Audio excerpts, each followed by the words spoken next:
Welcome everybody to LCTV's coverage of Bonehead Racing League, a new league that will be broadcasted by LCTV. Kicking off tonight, one of several off-season races, this one being at the famous Talladega Super Speedway for a handful of laps, about 75 laps here at Talladega, so it's going to be a pretty good length race. We appreciate you all coming out and watching tonight's stream. Hope it will be a good race, and we yeah, it's pretty much Talladega off-season race. Before the season will start. Season starts mid-August, so make sure you stay tuned and watch that when that goes up. But as of right now, we're pacing under the warm-up laps here. We're going to take a quick look at your starting grid for tonight's race. Matthew Oliveira on the pole, number 52 machine. John Horn in the 14 started on the outside pole. Frederick Hofstetter, he's starting the number 99 machine in third. Randy Miner in the 101 in fourth. Ryan Worley in the number 1, he will run out your top 5 starting spot. And then the number 6 machine in 6th. Bob Mertz in the number 75, he will start 7th, and Richard Chest roll off 8th.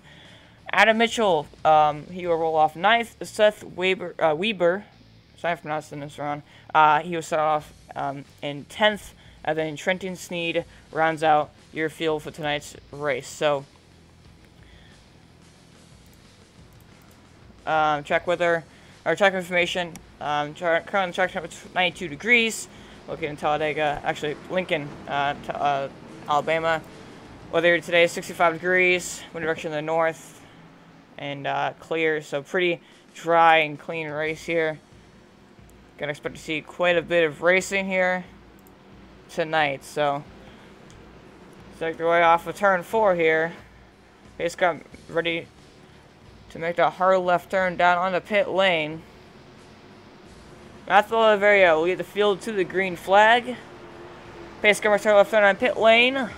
And now we wait for when that 52 machine will roll off and kick off tonight's race.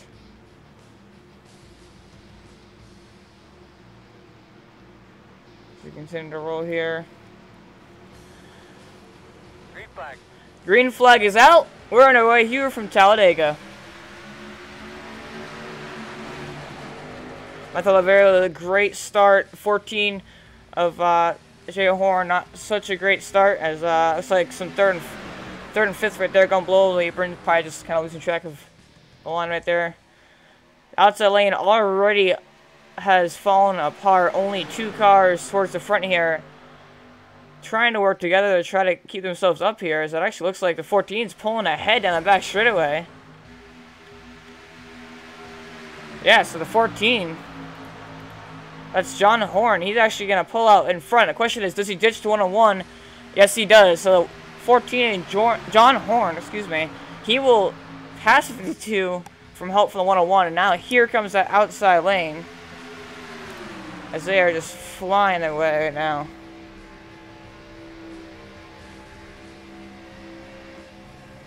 Gonna be interesting to see here, as that 101 has a big run. He now goes to the lead. Getting draft and hope from a bunch of the guys here.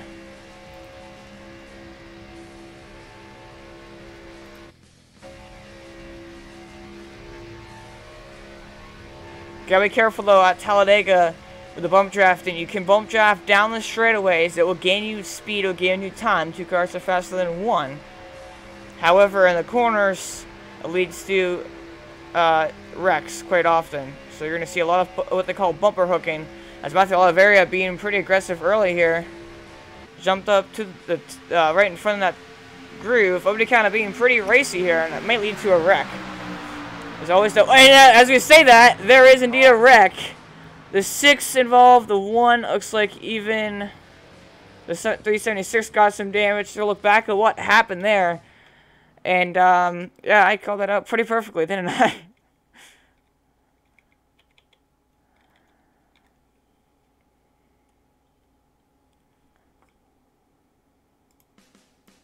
Alrighty, so let's take a look back at what happened here. Looks like, oh, actually some netcode between a 1 and a 6 machine, and then the 8.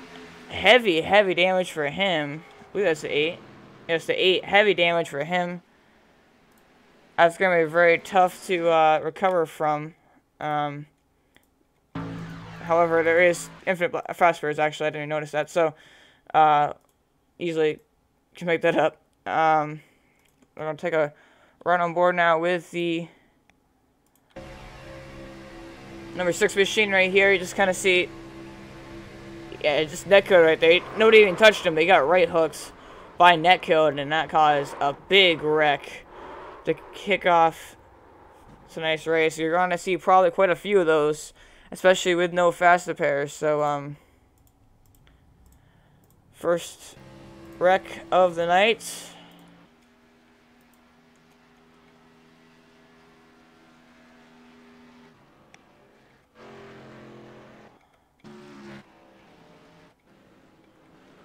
So all guys with damage, but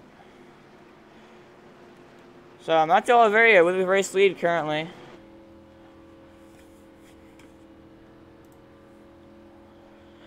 Top 5 right now in the moment. Matthew Oliveira, Jason Horn, I believe. R minor, F Hofstetter, and I think it's Randy Minor. Bob Hertz also up there. So, question is, will these guys pit or not? Here goes Matthew Oliveira down pit road, and it looks like everybody else is going to stay out, except for the guys who got damaged. The 8's going to come down. The 97 will come down. 376. The 1. Here comes the 6. He's probably definitely have to come down. So Matthew Oliveira, your race leader, going to pit along with other guys with damage. It's going to be interesting here to see how it works out for Matthew Oliveira. If Matthew Oliveira, if I can say his last name, how that works out for him. You know, going later on into the race. See if he has more fuel than everybody else, but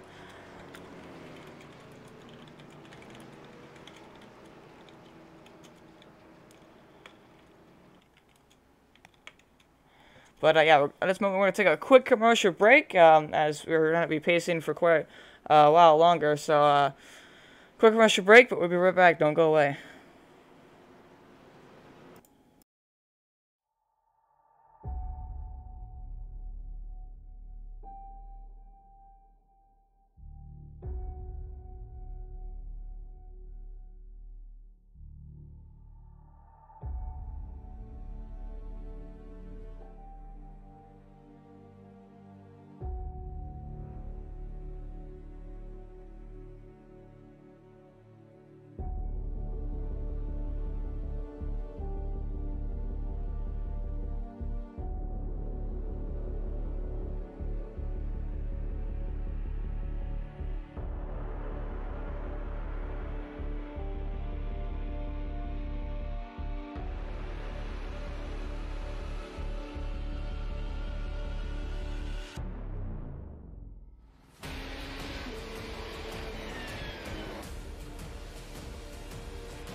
I want to leap over buildings, want to fly over the shores, faster than a lightning flash, rushing through the cool night air.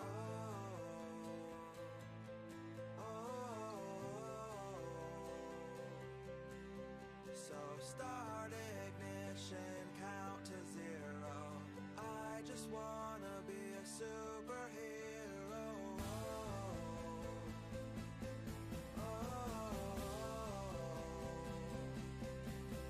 With fearless thoughts, emotions swirl. I wanna be the man that saves the world.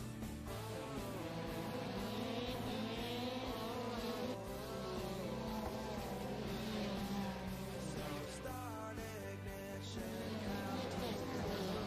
I just wanna be a superhero.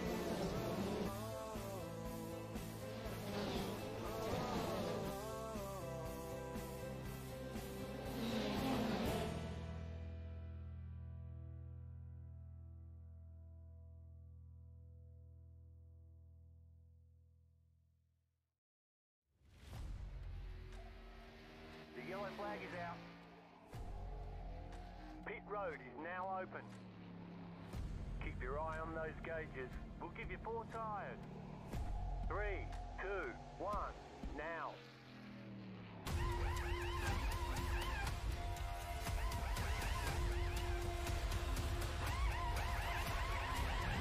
We're done. Get going.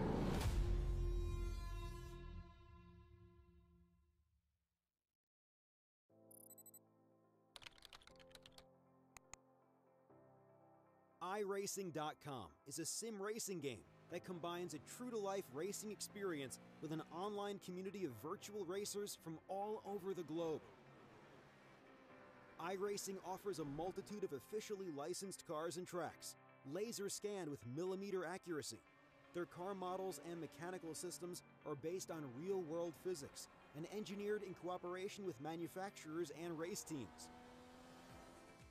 iRacing's web-based interface allows members to compare stats and test drive any combination of car and track instantly.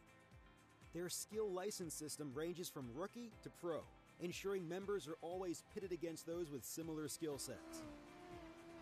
Members are able to sign up for a weekly race series, compete in time trials, host a private race with friends, and participate in racing leagues created and run by the community. With over 60,000 members, iRacing works in partnership with renowned motorsport organizations like SRO Motorsports Group to deliver virtual races based on the real-life Blancpain GT series. iRacing's Blancpain Endurance Series features team racing, giving members the ability to build a team and participate in races ranging from 3 hours to 24 hours. Additional partners include NASCAR, IMSA. Welcome back to that 100 Racing Series. As Pace Commercial have sent back on the pit road, we're ready to go back. Green flag racing here from Talladega Super Speedway. John Horn will lead the field of the green this time in the number 14 Haas Automation Chevrolet. As he goes, and the green flag is out. We're backing away here from Talladega.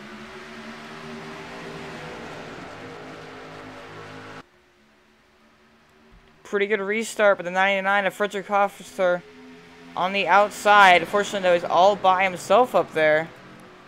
There's no help. 101 here. Randy Miner, he's pushing the 14, or at least in the draft, behind him. We're going to see if anybody's going to go up to the outside with the 99 of Frederick Hofster. Hofstetter. That must be it. We're into turn 3. See, most of the time you will see these guys be patient, especially at a long race like this at a plate track. However, there's unlimited fast repairs, so if you wreck, you just go on a pit lane and fix it. So everybody's trying to be aggressive, having fun, and you know, showing what they have got, trying to get up the race lead and just trying to hold as long as possible. But right now, that's currently all the 14 out front is outside line. Starting to form up here. You got Frederick Hofstetter Getting pushed by, I think that's the 79 machine, Seth Weber. Weber. Guessing Weber. So he's getting pushed by him. It's a pretty good pack in the back straightaway. Once again.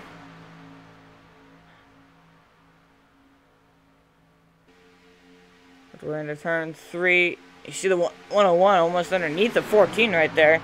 That's also another rule if you don't know. Talladega and Daytona, you cannot pass below the yellow line.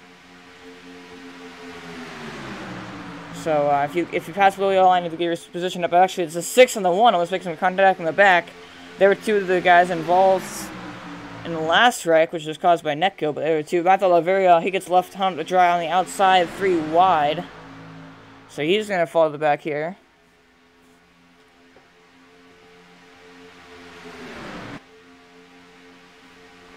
The 14 is still holding the inside in the lead right now. We're going to see if the outside can get big enough for a run. They've got a pretty good run here with Frederick Hofstetter looking to the outside with Seth Weber on it behind him, if I can say it correctly.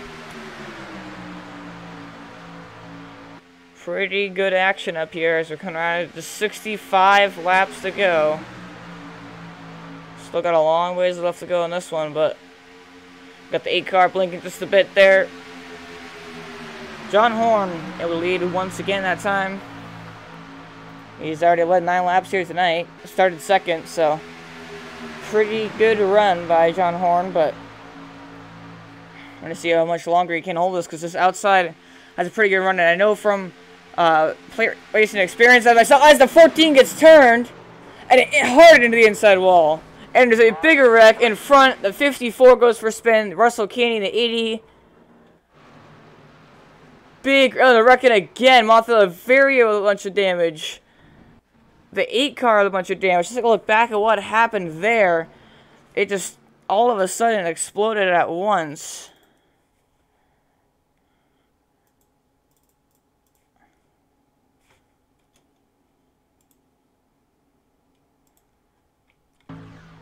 This right here, I think the 14 just got kind of turned, and that caused some guys. I think guys kind of saw the smoke, and they were trying to avoid it and put themselves in a good position, and that just caused a whole separate wreck. It's a complete chaos here.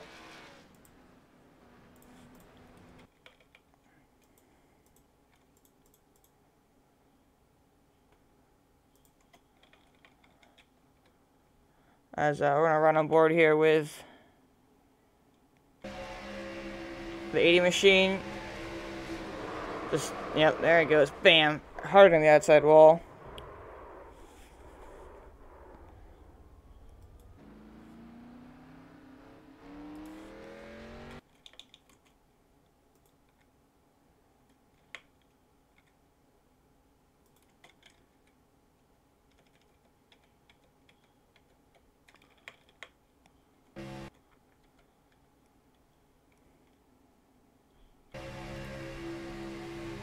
As the 101 just kind of got on his right rear, and that caused the 14 to get sideways.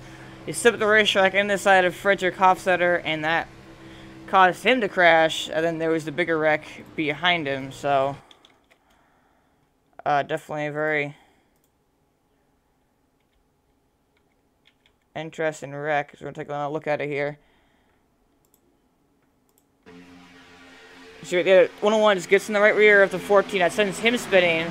The 80 then, I think, actually made it. I don't know. It looks almost like he got netcode wrecked or something because he just kind of got sideways and spun. I'm not quite sure what happened there, but definitely interesting turn of events as now the leaders are going to pit here.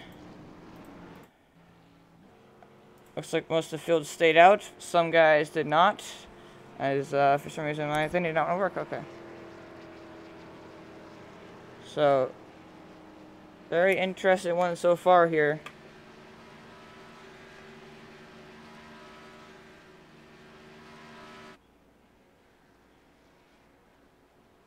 I apologize. I just realized not all the time the replay graphic was showing up, so that's a problem. But yeah, Seth Weber, he will take the race lead after staying out. As you get the 6th machine behind him, that's Will Wardarmer. Number 6 machine. He actually has some damage on the left side of his car. I'm guessing from the previous wreck that just happened.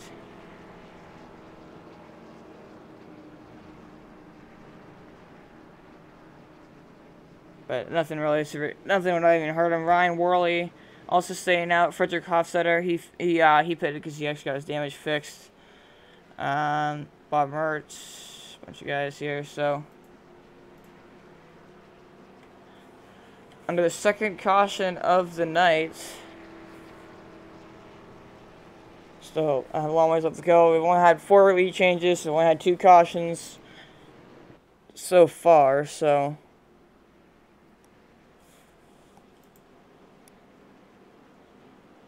And question is, will he stay out just a little lap, or is he going to stay out entirely? Looks like he's going to stay out entirely.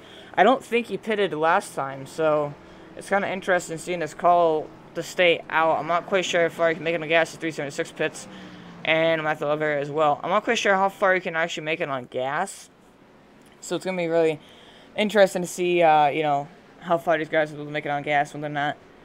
Pitting now would benefit them if we went green the whole way, which isn't also a very high likelihood at Talladega and limited faster pairs. And a race that doesn't count for anything. But if it goes green all the way, we might see fuel strategy work and play. You know, you don't know what it comes down to the end. So.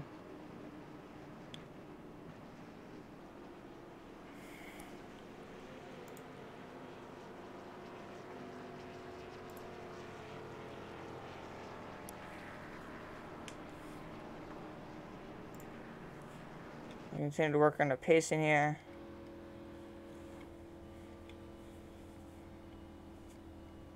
So Seth Weber out front in that red and black Chevrolet Chevy Impala. I think I accidentally said Camaro earlier, but Chevy Impala. These are the 2013 Nationwide cars, in case you were curious. If I'm not mistaken on that. Yeah, the 2013 Nationwide cars, so.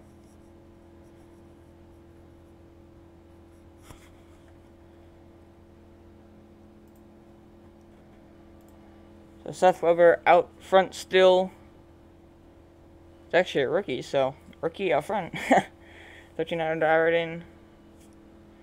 He started all the way back in the 10th position, so I believe second to last, if I'm not mistaken. So, so far not doing too bad.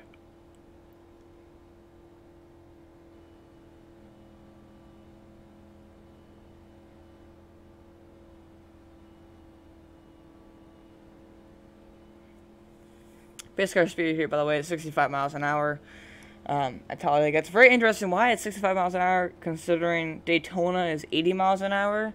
And this track is actually slightly bigger, only by 0.16 miles. So, but it's kind of interesting why exactly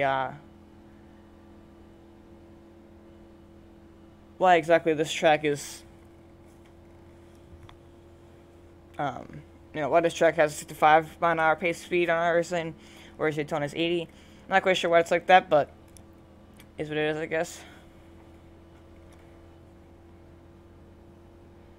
I believe the pace car lights will go off next time, I think.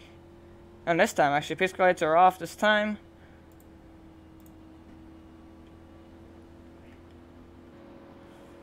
As I look back at the field of Chevrolets behind our race leader of Seth Weber.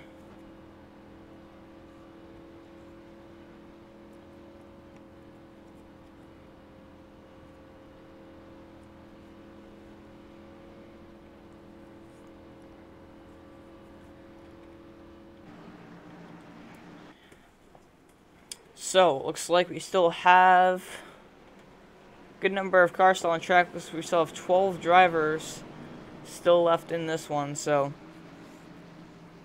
And again, there's a limited faster pair, so nobody, you know, must have quit after a wreck or quit it at all, unless they had to do something, you know. But, Looks like the 97 of Jeremy Funky disconnected, so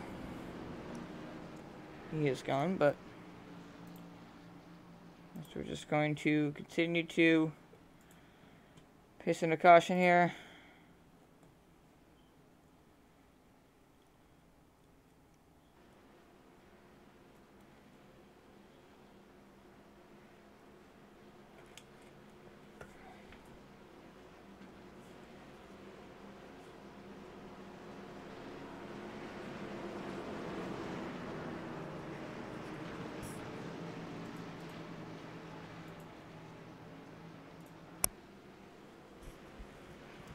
So Seth Weber on the inside, and the 6th machine W Rodemore. I think that's William, if I'm not mistaken. Will. I was close. It's pretty much the same thing. So yeah, Seth Weber on the inside, Will Wardmore on the outside, and you got the one machine behind them along the 99 of Frederick Hofstetter.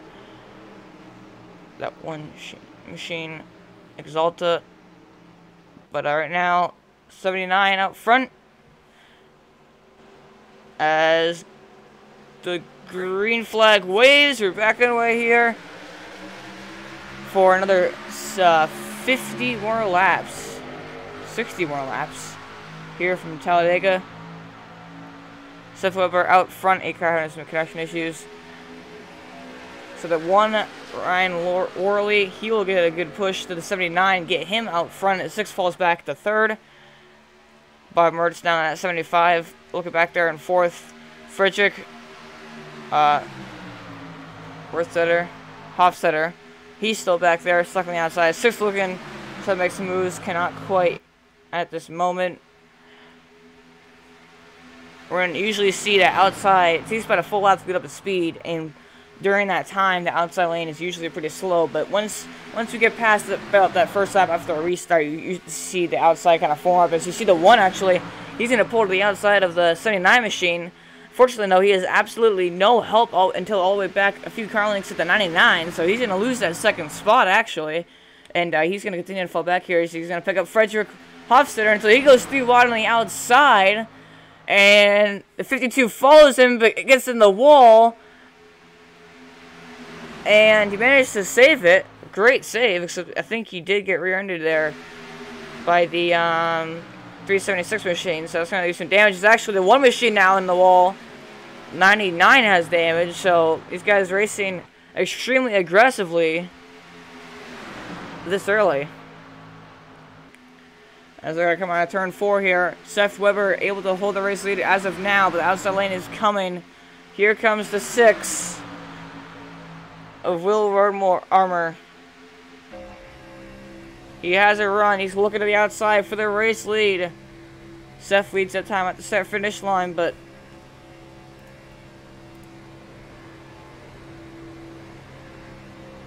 he's going to continue to fight here.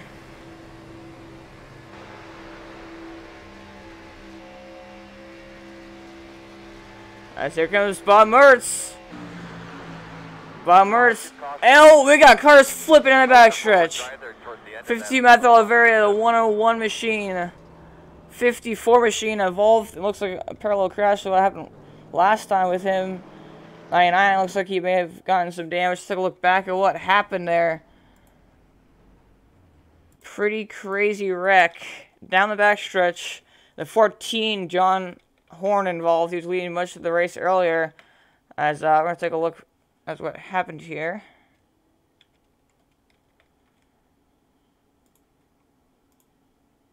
Looks like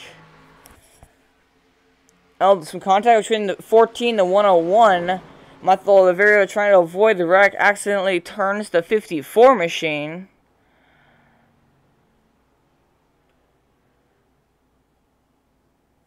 And that's what causes that wreck right there. So the 101 going upside down.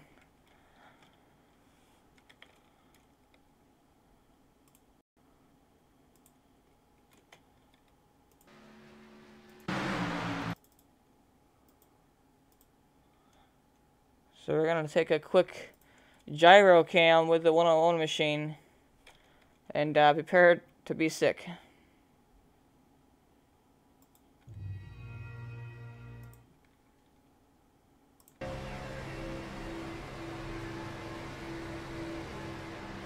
See right here, he's gonna get. The 14's gonna get to his outside and have a run. Here's your has to come up and just make contact. Upside down goes the 101. Flips over 1.5. Lands back on his wheels. Hits the outside wall. And, yep. So flipping the backstretch of Talladega, we see that quite often, honestly. So it's no real surprise. As we're going to take a quick onboard look now. With the 54 machine, you got turned by Talladega. You see right here, 14 gets a run, looks to the outside, and just some contact between him. The 101 comes up just a bit, and then the 54 gets turned by the 52. He tried going down to avoid the wreck, just clipped the 54, and that cost both of them the wreck. 376 gets some damage, actually, off of the nose of the 54 also. So the third wreck of the night comes out like lap 18. Meanwhile, up front, Seth Weber still in the race lead here. So we're working the third caution of the night.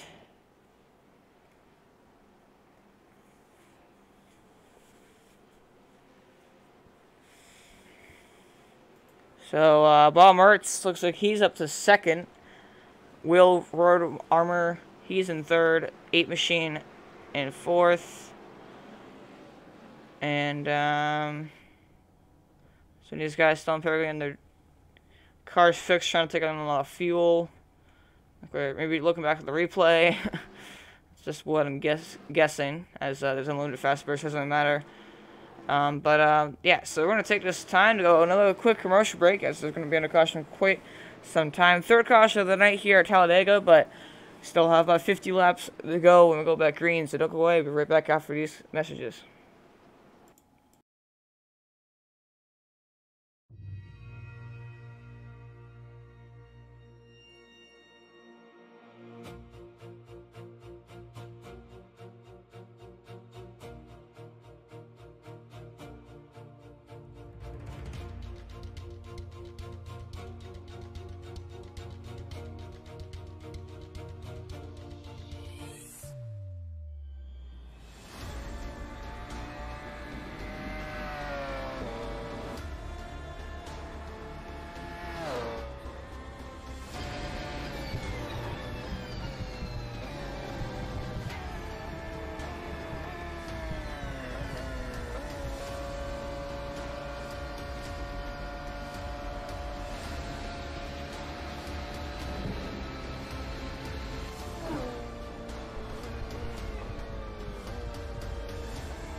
When I was 16 years old, I was working in a Goodyear tire store, and my boss actually built an old dirt car, street stock Monte Carlo. Went with him one night, fell in love with it. It was a hell of a race, hell of a party, and a big fight afterwards. I was like, this is it. This is it for me. It wasn't long after that, I was driving an old 78 Camaro out of the weeds at that guy's farm. We pulled that thing out and made a race car out of it, and away we went.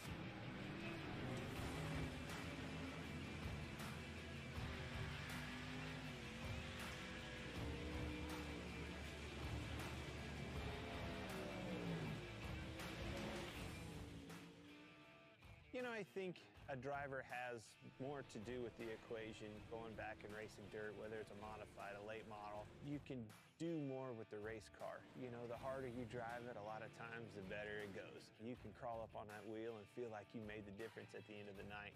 Asphalt car, you can't overdrive them. That was the first thing that I had to learn right off the bat is, oh my gosh, I've got to discipline myself, not overdrive this thing, and that's how you get the most out of it. Truth be told, communicating the right information to your crew and your crew chief so they can do their job and make their appropriate adjustments for you to go faster and do your job is probably 90% of the game in our world. I've always loved late models. You know, my dream was to be a late model driver driving for a living across the country like Daryl and Don do that drive for me. I mean, that was, truth be told, that was my dream, you know.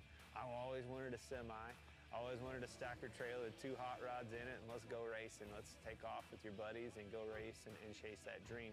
Never in a million years did I think it would turn into a Cup Series, and I actually have an opportunity to own 2 dirt late model teams.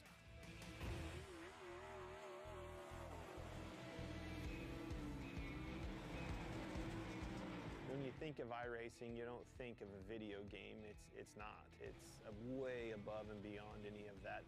You know, dirt racing changes so much. The track changes so much. Being able to capture that, to, experience all those details that surround dirt racing and make dirt racing what it is what makes iRacing so cool, because they did nail all of that. I knew when they came to our shop and scanned cars and went to the detail of getting that car right, I knew that it was going to be over the top, because it blew my mind just the work that went into making sure the car itself was legit. This sport has been around a long time. The competition can't be replaced, and that's what brings people back to the racetrack week in and week out.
Welcome back, everybody, to the Bonehead Racing off-season race here from Talladega Super Speedway.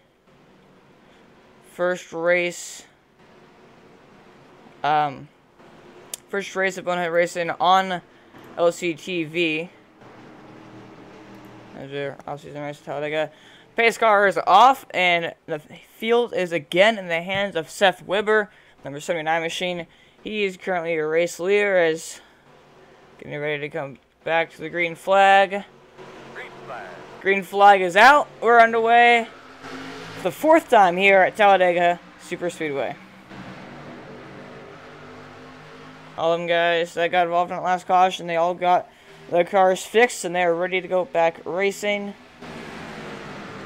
Looks like the outside this time actually has a few cars. There's somebody blows their engine. And there's more contact. The 54 machine blew up his engine right in front of Matthew Oliveira, giving him damage. And I think everybody kind of panicked, thinking the caution was coming out. They tried going for the lead, and he's trying to gain spots. Bob Hertz now actually gained the race lead in number 75. First time seeing him out front tonight. But it looks like it's kind of calmed down just a bit here at the front. We're going to take a look back at what happened right there into turn 1. It looks like the 54 just blew his engine. Not quite sure what went wrong on that machine, but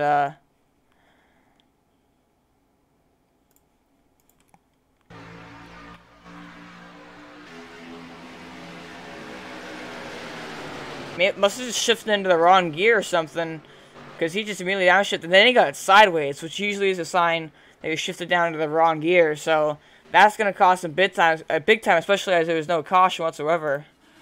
So that is not exactly what he wanted to do, as he is now just disconnected. So there goes another driver. I believe there's 11 drivers, sorry, left here. But Bob Mertz, he is currently a race leader. As here comes the 79 machine looking to the inside. Gets blocked by the 75. As now they're 3 wide. 50 spots up here to 14. John Horn, he's thinking about making it 3 wide, but he didn't really get any help, so he had to back out of it. Here comes the 8 T Sneed on the outside, sneaking on up here, and getting help from the 1 machine. First time we've seen him towards the front here tonight. Worked on the back stretch once again.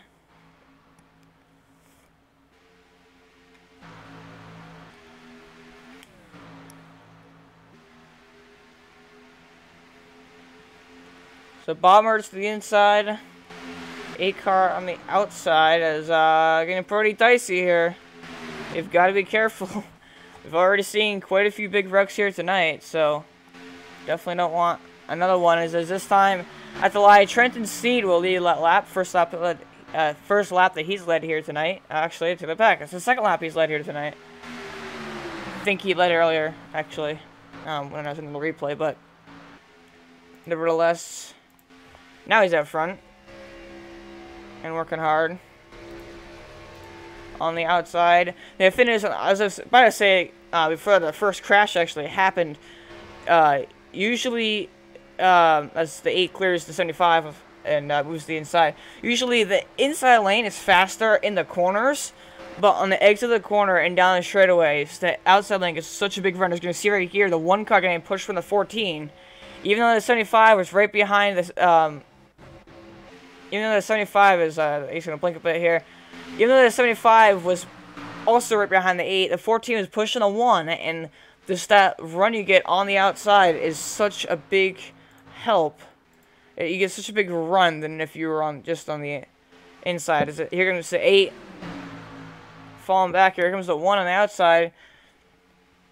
The Exalta Chevrolet Impala looking to get a run. Here comes the 14, John Horn. He's going to drop to the inside. 1 blocks him. 52, Matthew Laveri now getting help from 99 of Frederick Hoftetter. I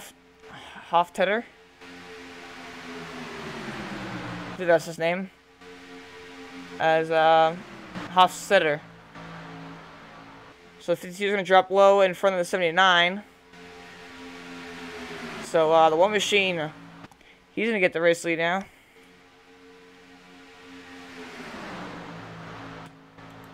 That's Ryan Worley. As here comes the 8, looking on the outside. Trenton Sneed trying to get help. There's not a lot of help there on the outside. He's going to get some help, though, from the 79 machine. And there goes the 6 also up there. So the outside starting to form once again. You got Russell Kanigan up there.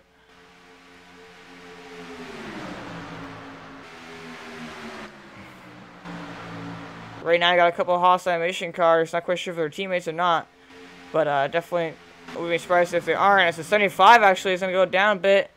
And the 52 gets split 3 wide. So he's going to get stuck in the middle. The 99 actually goes in the apron and backs out of it. So, interesting call by him. He's down to 14 actually. He's going to jump to the outside. He's going to go up there, challenge for the race lead. The 1 gets absolutely no help as everybody jumps to the outside. Bob Mertz is the only guy behind him. So the 14 of John Horn, he'll get the lead back as here comes now that 79, excuse me, the 8 of Trenton Sneed. He now gets to run the outside of the 14 from help from the 79 machine of Seth Weber. As now Seth Weber goes a little bit up the racetrack as he's now got help from the 6 machine, who's now under fire from the 52 looking, and the 14 gets turned along with the 1, and we have another big wreck here. Russell Kane involved, Bob Mertz. The 14, John Horn getting more damage. Matthew Laveria involved in another accident. Big wreck for the 5th time, 4th time here tonight. Let's take a look back at what happened. 1, 2, 3, loud and clear.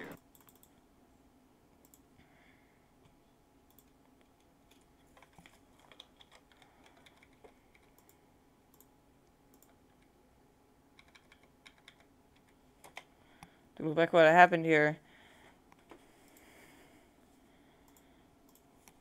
Looks like 14 just kind of got turned, but I think he went up the racetrack and then came back down across the nose of the 1 and actually got some more damage, hitting the 75, then hit the outside wall again. So, and then 80 backed into him, but, wow. So another wreck here tonight. 14 once again spinning out from the race lead. That's not what I wanted. Yeah, I don't know though. He kind of went up the track a little bit, but he kind of didn't really go down after that. I think the one just kind of turned him. Didn't really realize that. I don't know if he thought he could stick a nose under him, or if I don't know what was going on there, but definitely a pretty interesting wreck. So look out of here, roll bar of the War Machine. Turns him, then the 75, the 80, the 52 getting involved.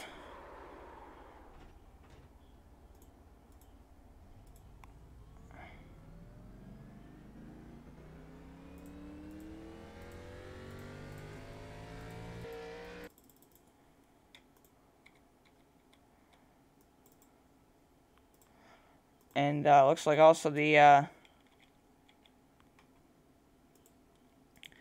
52 machine just got clipped by Bob Mertz. He went for a big spin. And then ended up rolling up the racetrack. He actually didn't get much damage, though. The only damage he got was from the contact. And actually, he already had damage from when the 54 blew his engine on the restart. So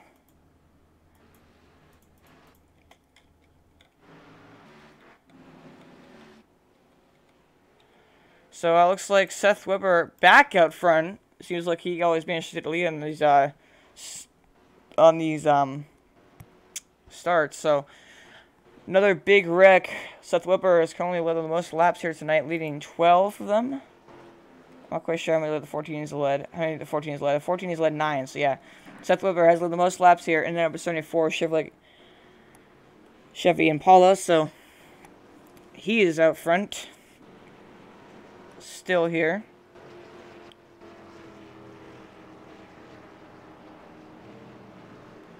It looks like I'm gonna see if we can pull him into the booth here. Maybe. Nope, no man. He's not on the voice channel, so.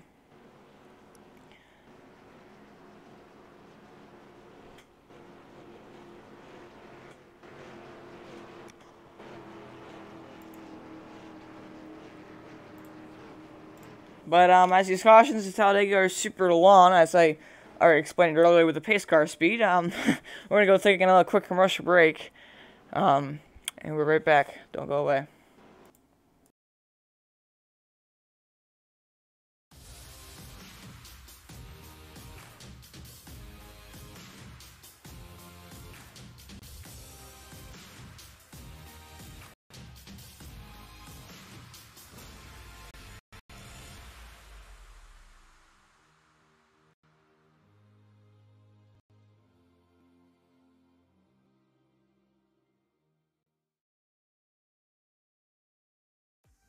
Team racing allows multiple iRacing members to team up and race together, just like in real-world endurance series. Teammates can share driving duties, spot for one another, or be a crew chief. Team racing is free, both to join a team and to create one. Each teammate races on his or her own computer from wherever they want to. Your teammates can be anywhere in the world, and changing drivers mid-race is as easy as a click of a button. iRacing features team endurance events ranging from just a couple of hours to 24 hours in length. So, if you fancy taking part in an iRacing endurance race in the future, you can learn more about team racing on the teams page on the member website.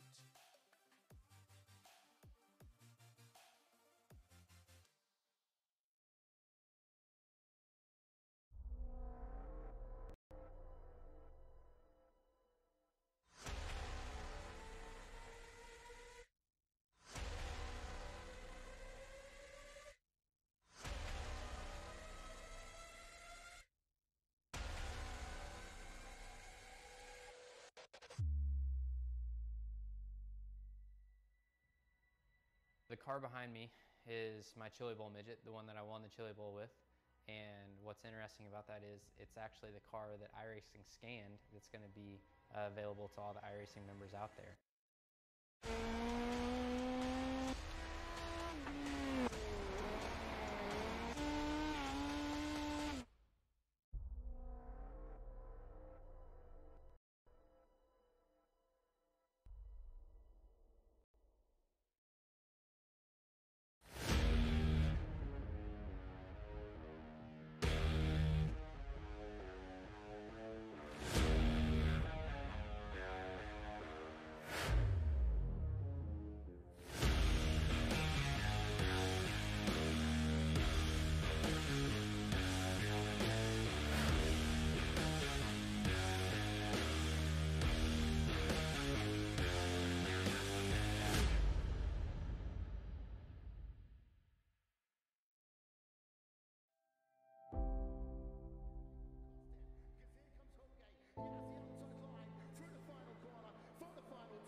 Welcome back everybody to Talladega Super Speed Race Bonehead Racing League race. Off-season race here at Talladega Super Speedway, broadcasted by LCTV.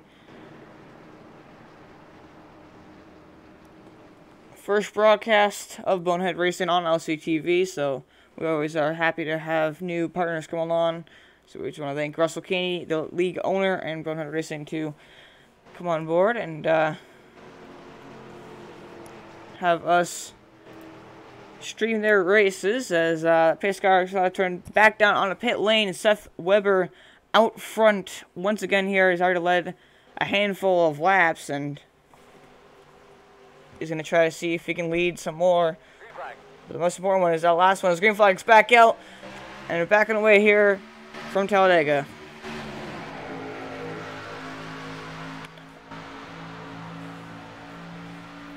Frederick Hofstetter is a pretty good run on the outside, actually. He's able to kind of hold that outside pretty well. As looks like the 8 is pushing him. That's Trenton Sneed. As he's going to push 99 to the race lead, except 99 cannot quite clear the 79 on the bottom, so he's going to probably fall back here just a bit. As I see Russell King up here. He's involved in the last crash, but he's definitely coming up here making some noise. 6 of Will Road Armor. He's right there now in second, pushing the 79 to the race lead.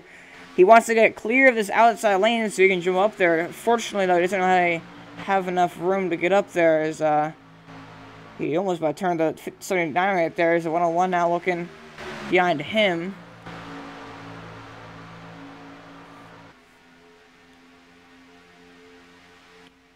This time by across the finish line, maybe just 40 laps to go, so. There's 99, Frederick Hofstetter. He's going to get the lead again going to the corner, except this time he again can't quite clear. And the 8 actually got put 3 wide by Russell Caney. I think the 8 kind of drifted up the track, and this 80 just kind of jumped in there decided better of it and then backed out of it, but that's going to hurt the 99 speed. He actually had a really great run right there. Looked like he may have been able to actually clear the inside lane that time, but unfortunately he was unable to. At the stripe, 79 is going to lead a lap. Here comes a 14, a big run towards the back. We got a 3 wide, but that's not going to go anywhere.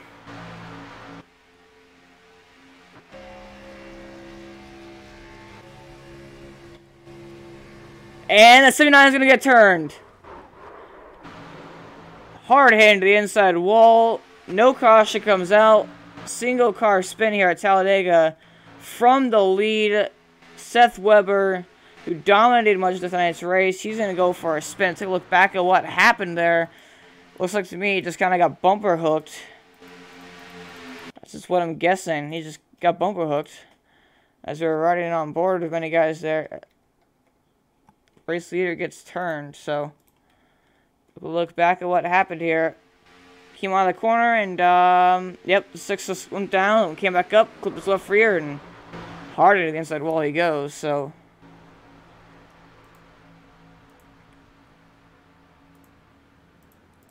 Hard hit there. As Bud Mertz actually apparently quit. All a bunch of other guys. Seth Weber, he's currently suffering back to this pit stall. With tons of damage. It's going to cost him quite a bit of time here. Meanwhile, they gave the lead over to the Trenton Sneed in the 8 machine, who's now blinking. As you see the smoke from the 79 machine. He's about to Levere, makes a 3 wide on the outside of Frederick Hofstetter. Nobody goes with him, and the 80. The 80 gets turned with 99, and another big, gigantic wreck. 1-on-1 involved. The 52 once again. The 14. John Horner also involved. Frederick Hofstetter, 6 involved. 80 with tons of damage. 52. This actually is going to majorly help the 79. This means he's going to get that lap back he just lost.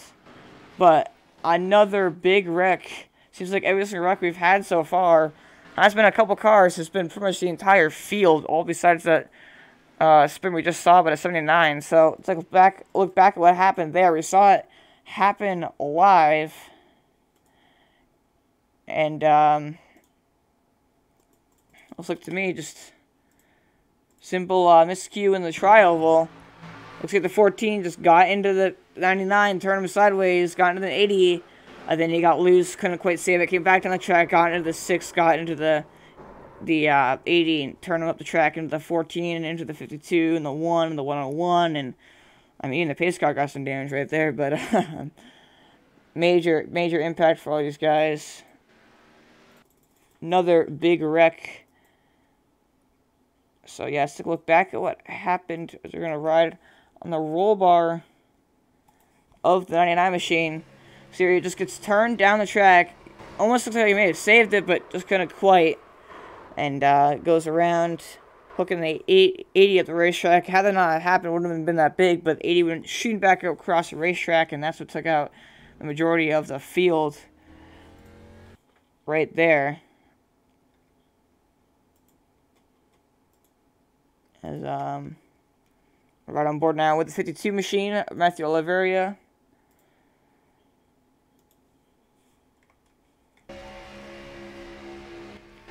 So here the 99 gets turned sideways, goes down the track, looks like he was pretty much fine. You can see he went up the racetrack to try to avoid it, but the 14 got hit by the 80, went up the racetrack, and nobody over 52 gets pinched into the wall. He goes for a spin. I think he's been involved in all but the very first crash here tonight, so including getting some damage from the 54, blew his motor earlier after downshift into the wrong gear. So tough breaks when these guys have had, but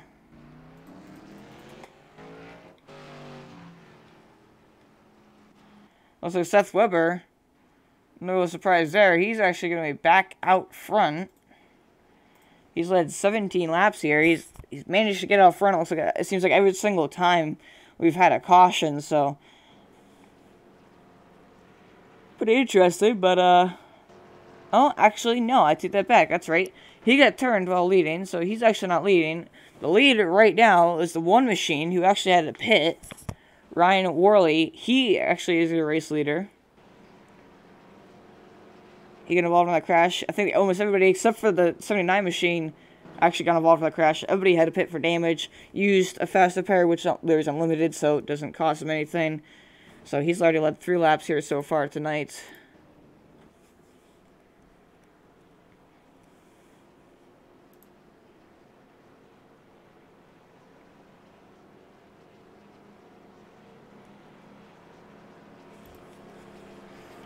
I want to see if we can try to pick him into the broadcast booth.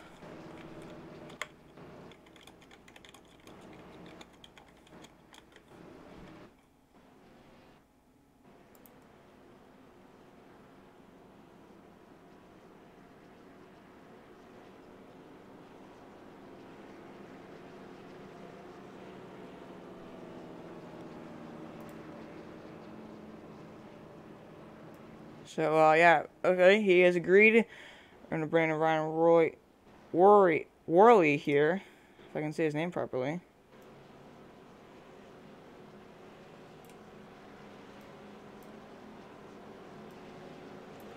Ryan Worley, do you have a copy? Yeah, I got you, bud. So Ryan Worley up here in the lead right now as we're approaching halfway in this one. You already led 4 laps. You saw you get involved in that previous caution, but just pretty chaotic race out there. Just tell us what you're seeing from the car. Yeah, man, it's been a lot of bouncing around. I was trying to decide which line to be in because you saw the 6 and the 8. They were both bouncing around. We couldn't decide which one was bouncing more. Yeah, pretty chaotic, and it seems like almost every single crash we've had so far, besides a single car spin, but it's 79.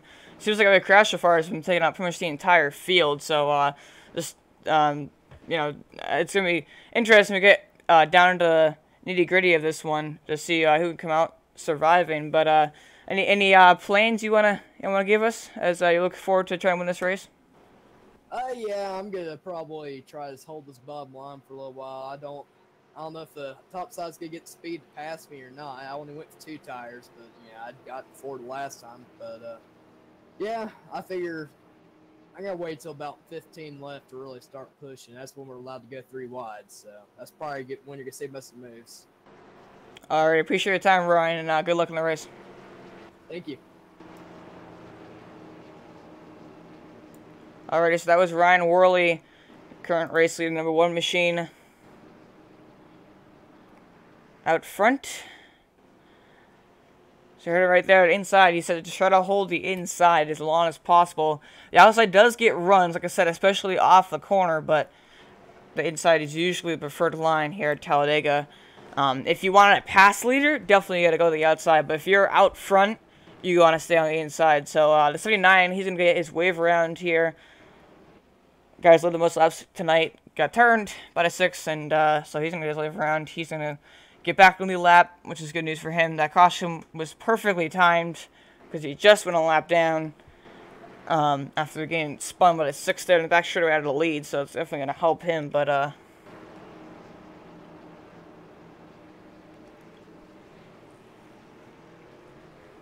continue to just pace under caution. I believe this time will be 1 to green, if I'm not mistaken. Also, Randy Myers in second, but pace car lights are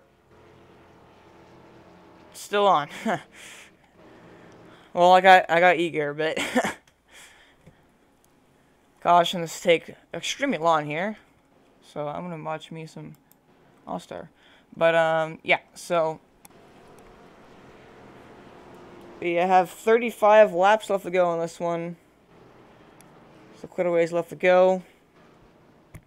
And you heard him right there also say with 15 laps to go, that's where we're allowed to go 3 wide. So it's doing pretty well on the last 15, I'm guessing. And yeah, each caution laps take 5 laps here, so that means, you know, get towards the end of this. I'm not quite sure if the rule is race it out to the end, race it, you know, I don't know, I'm quite sure when we get to under 5 to go, because a caution will take 5 laps. Typically in iRacing, per iRacing rules, if a caution comes out with 5 laps to go or less, the race will end under caution once those laps are completed. But sometimes, if it's 6 to go, it'll be 1 lap shootout. and so on. But sometimes leagues and hosts of races will do, if it's a 5 left, just race it out. Doesn't matter. Ignore the caution and race it out. So it's going to be interesting to see if that's what happens.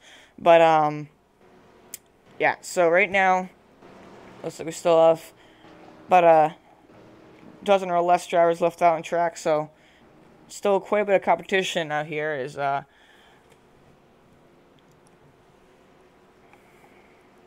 pretty interesting.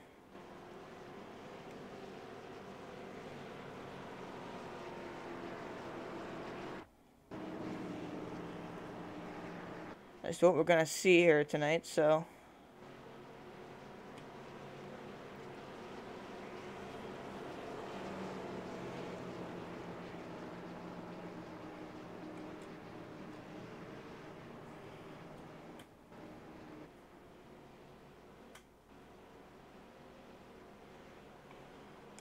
As this time, the pace car lets it be off.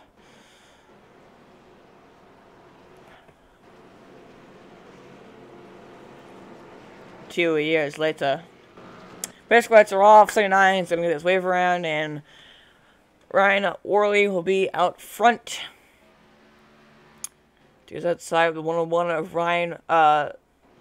Randy Minor, excuse me. Randy Minor is outside. You got Trenton Steed behind the 1. You got Russell Caney there, the league owner, in 4th. Matthew Oliveira, and then John Horn in the 14. He was also one of the faster guys. He's led the most second most amount of laps.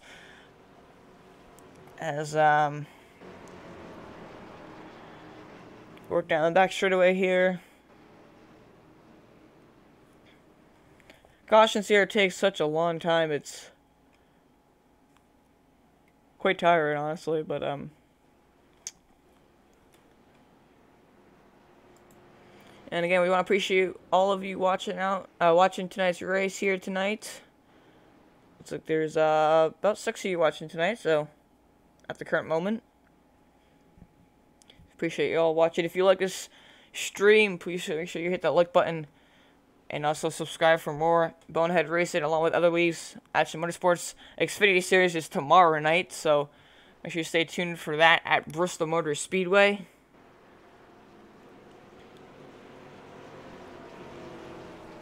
Some short track racing after we go to after tonight's. We go from the biggest track to the shortest track in just one night, so pretty exciting. But finally coming through with turns 3 and 4. About to get the green flag once again here tonight. We've already had 5 cautions, so 12 lead changes, so pretty exciting race. But pace lights are off. It's ready to make the left turn down onto pit lane. There it goes. Now the field is in the hands of Ryan Worley. We're going to see if anybody can challenge that race lead from him.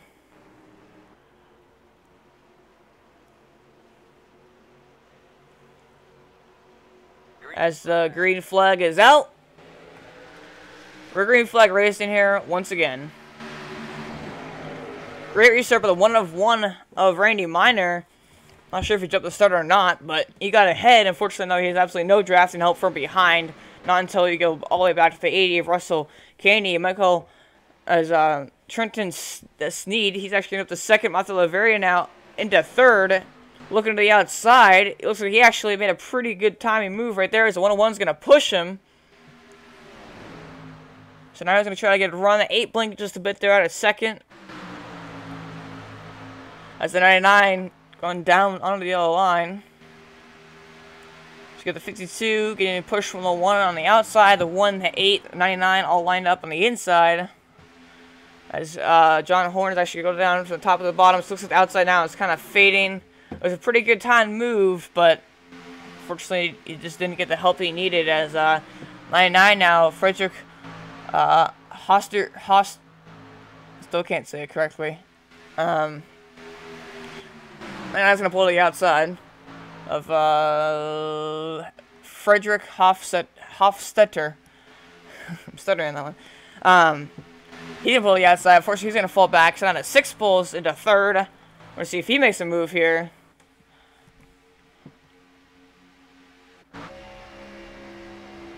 You're on board now with your race leader, Ryan Worley. Looking on back at the 8 machine.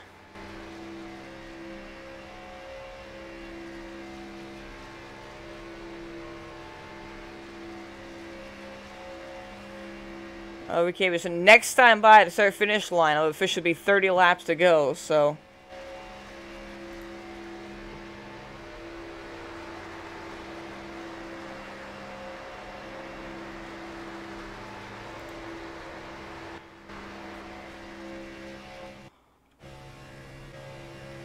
We're aboard now with Trenton Seed, currently second.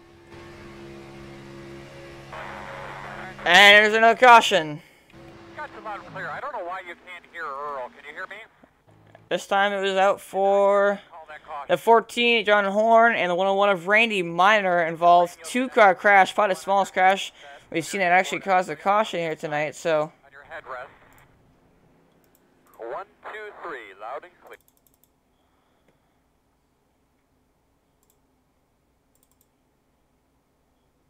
Take a look back at what happened here. Well, one actually had nothing to do with it, just kind of got involved. As,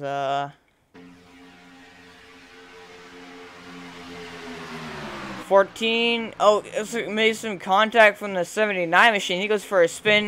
The 101 just was trying to pick top or bottom. The last second he chose the top end. It didn't work out for him. But, so yeah, the 101 getting involved. But it looks like, I'm not quite sure exactly what happened there, but definitely contact between somebody in the 14 and 14 hard in the wall. As you see the smoke, and I think he expected him to kind of roll down the track, but instead he ended up rolling up the track, and 101 just really nowhere to go. Just slams right into the side of the 14 machine. As we're now going to take a ride on board of the 14 machine and see what happened with him, see if he made contact or not. Actually, I think he may have come down into the 6 machine just a bit, and there's contact from the 101. So maybe just some contact between 79, I'm guessing. One thing I can think of. Here's the 79. Yeah, 79 came up just a bit.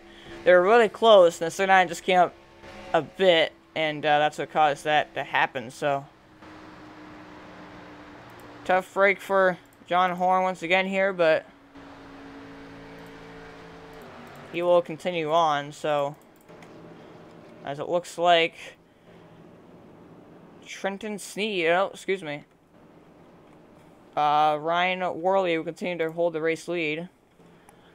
As we're back at a caution here for the 6th time here tonight. We've had 15 caution laps, and I think it'll be a lot higher by the time this is over, but 15 caution laps, 14 lead changes. Ryan Worley has led 10 laps so far here tonight, but by the time this caution's over, he'll probably have 13, so looking to try to challenge that most laps led, but still a long ways left to go in this one. We're going to see if we ever have more cautions. Most likely we will most likely, but you never know what comes down to it. It's NASCAR racing, you never know. Things could change on the instant, so. But as we're working under this caution flag once again here for the 6th time here tonight, when we come back, we'll have about a 25 lap shootout to the end. So, we're going to take another quick commercial break as we're currently pacing under the 6th caution flag here tonight at Talladega for Bonehead Racing League.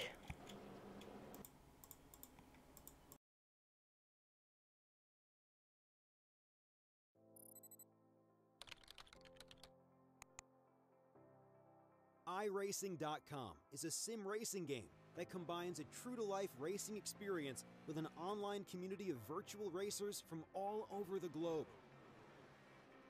iRacing offers a multitude of officially licensed cars and tracks, laser scanned with millimeter accuracy.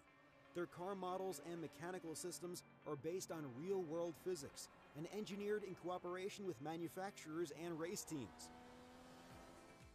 iRacing's web-based interface allows members to compare stats and test drive any combination of car and track instantly. Their skill license system ranges from rookie to pro, ensuring members are always pitted against those with similar skill sets. Members are able to sign up for a weekly race series, compete in time trials, host a private race with friends, and participate in racing leagues created and run by the community. With over 60,000 members, iRacing works in partnership with renowned motorsport organizations like SRO Motorsports Group to deliver virtual races based on the real-life Blancpain GT series. iRacing's Blancpain Endurance Series features team racing, giving members the ability to build a team and participate in races ranging from 3 hours to 24 hours. Additional partners include NASCAR, IMSA, V8 Supercars, IndyCar, allowing members to race in their very own 24 hours of Spa, Bathurst 1000, Daytona 500, and many more. iRacing.com, delivering the most authentic racing experience short of getting into a real race car.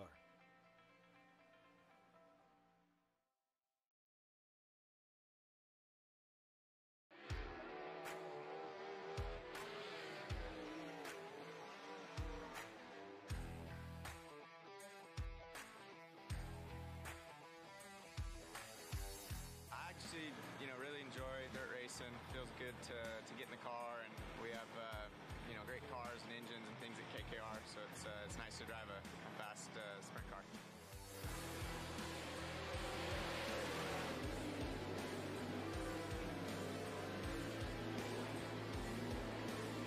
Couple of separate lines developing. Three wide action on a turn two. Craig Kitzer, Casey Kane, and Kieran Pittman going at it.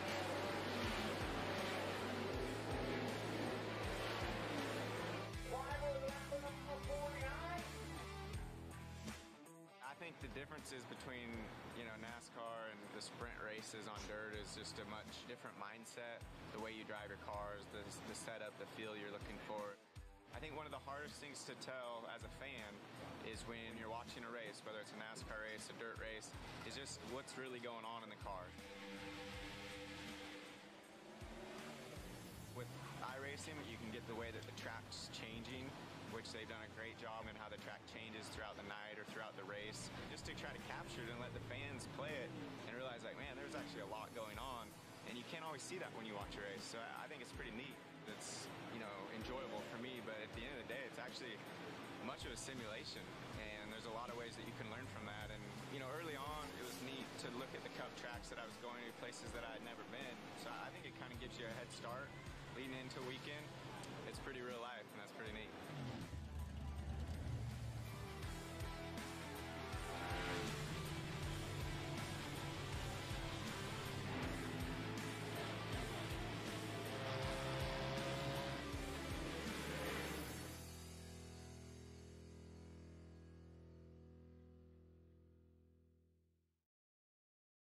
Just like a movie, just like a storybook, we are the future, we're the ones they won't overlook. It's time to be the hero.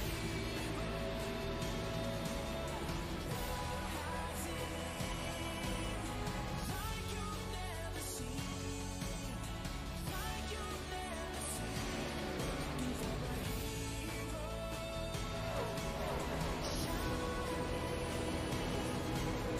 Just like in a dream, just like in a dream.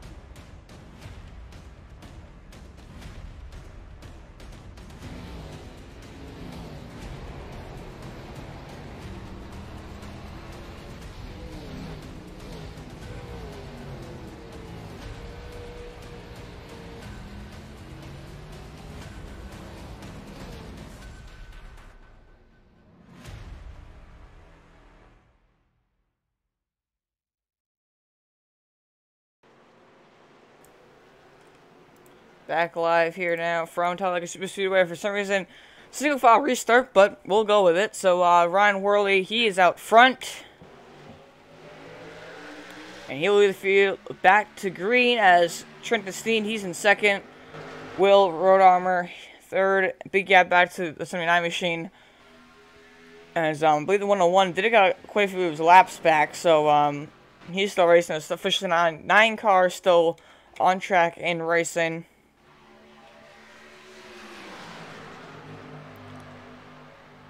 So we're going to see Lance last. So single file on the back straight away. And you're going to see is the second group is going to, the 52 actually, almost moves, faking out the 80, it looks like. Yeah, it's going to fake out the 80, so the 80M goes up, ends up going up top with the 79, so they're going to not work together.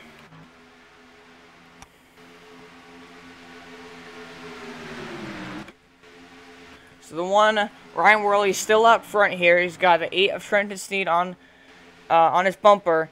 Here comes the 79 as the 6 gets sideways through the trough. Gonna come back up the track.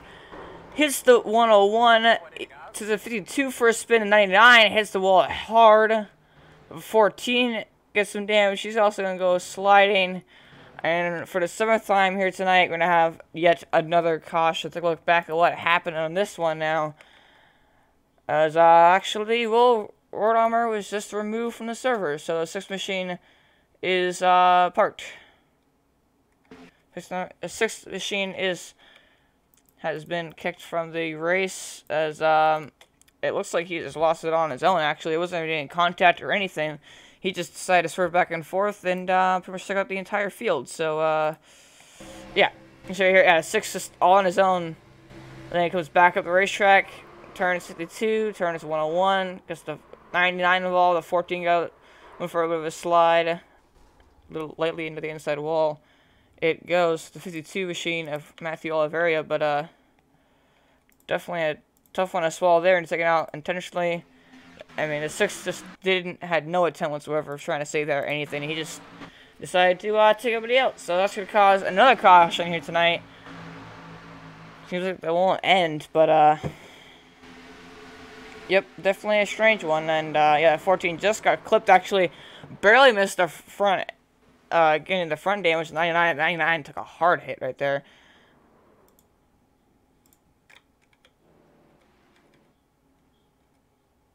As actually, we're gonna ride on board now with a 14 machine.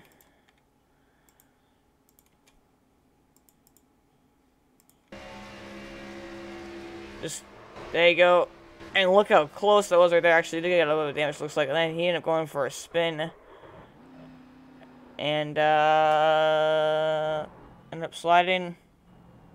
But not terrible. So, yeah, very interesting crash with the driver ends up getting removed. But, so, definitely not something they wanted to deal with. The 79 actually looks like he kind of got some damage from that. He has a lot of front end damage on his Camaro, Impala, excuse me. As it looks like nobody's going to stay out except for the one and only 80 of Russell Caney. So Russell Caney, he's going to stay out, get the lead. I think this is the first time he's led here tonight. There's a lot of the damaged cars. 99 is going to come down pit road damage. 79 is damaged. The 1, that's actually a clean race car. 14, a little bit of damage. The 8, looks like he's pretty clean. 52 damage. The 101 with a lot of damage. He took probably the hardest hit out of everybody.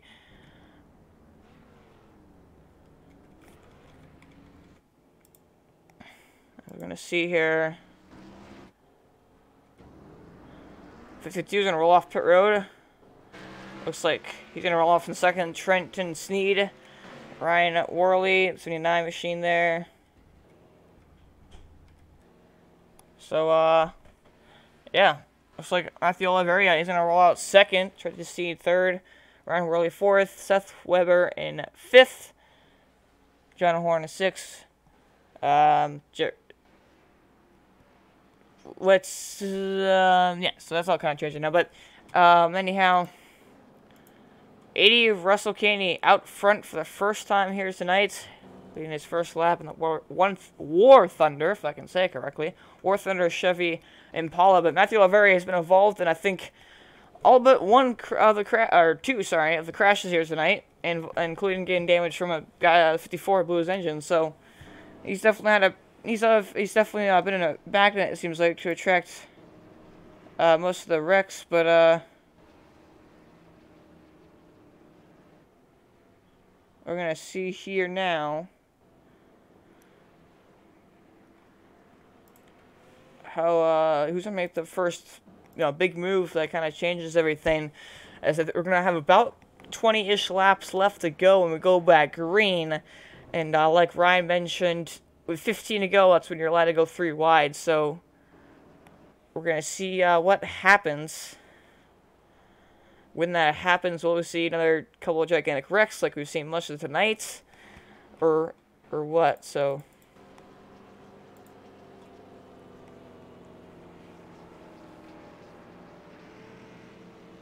there's actually Monteverde. He's actually gonna come on pit road now. Interesting call. He's gonna pit. I have second place, so I guess he won't be in second.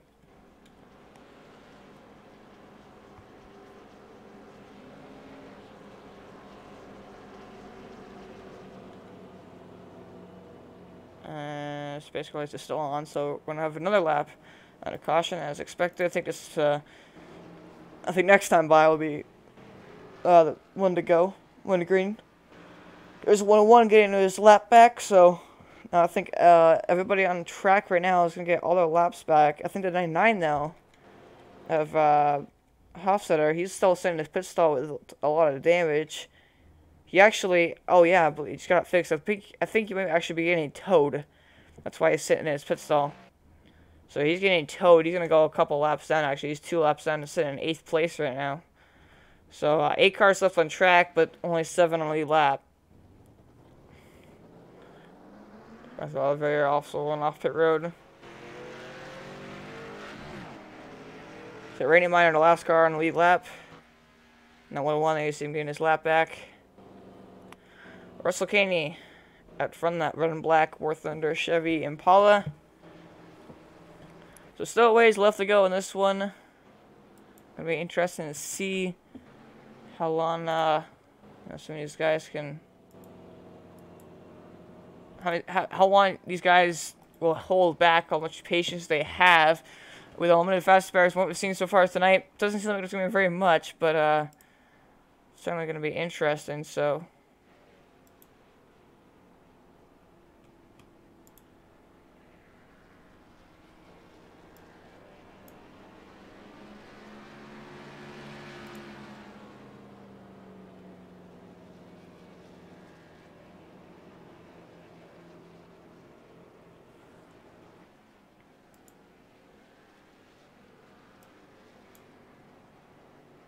under caution here for the 8th time here tonight.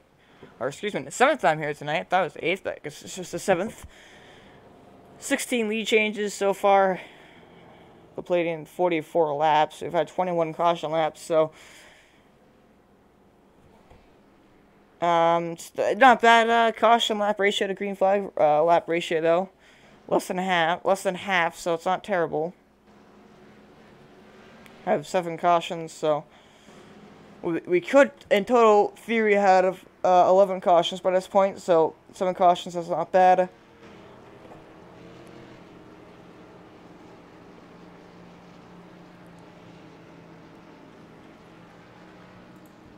But I got Russell Caney out front. Looks like they're going single file again, so pretty interesting there. I'm not quite sure if that's some rule they have, if it's an iRacing glitch right now, or what. I'm guessing it's the first one, but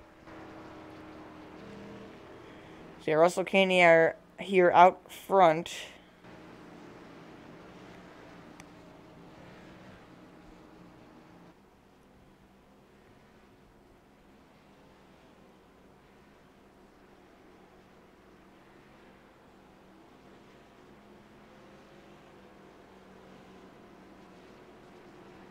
In that 80 machine, you got the other red and black car of Trenton Steet behind him. Then you've got the one Ryan Worley. You've seen him up front much of the night. He's already led 13 laps on that one, number 1 Exalta Chevrolet. Then you've got another driver who's actually the most amount of laps, Seth Weber. He's led 19 laps here tonight in that 79 machine. sitting there in 4th. We got John Horn, also has led quite a few laps here. He led 9 laps. He's sitting there in P5. Matthew Oliveira only led 1 lap, been involved in, I believe, 5 of the 7 cautions here tonight, but he's sitting there right there in 6th. Roger Hofstetter also led a lap. Randy Meyer also led a lap. And that is your field right now. So, looks like 7 cars are left on track as our field's working on to turn 4. Gonna have 20 laps left to go in this one. Space car lights are off, and it's gonna make its hard left turn down onto pit lane.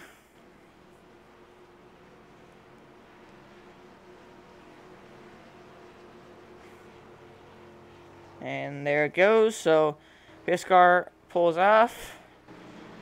Field now is in the hands of the league owner, Russell Caney. Is in control of this restart. 6-1 of the Knights. Green flag is out. Back and away here. Once again from Talladega Super Speedway. 7 cars here left to battle it out. Or 8 rather. But 7 on the lap.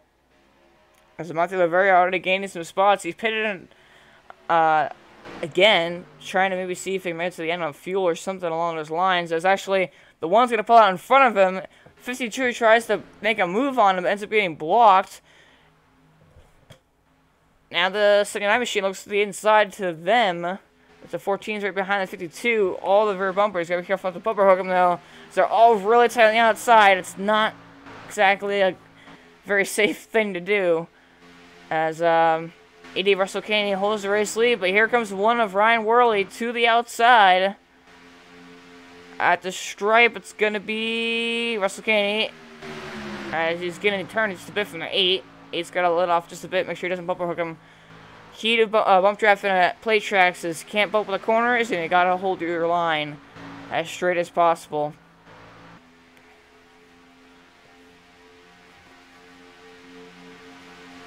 And that's definitely something you learn pretty quickly in these races. Always, you're gonna have wrecks like we've seen some of them being tonight. You gotta let off the corners. You gotta hold your line.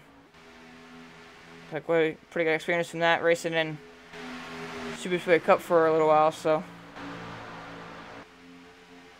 field works way off turn 4 once again. Nothing really changing right now. 101 though is on the apron getting sideways. He's actually going to be able to save it, but... he's still in the apron. But that's actually...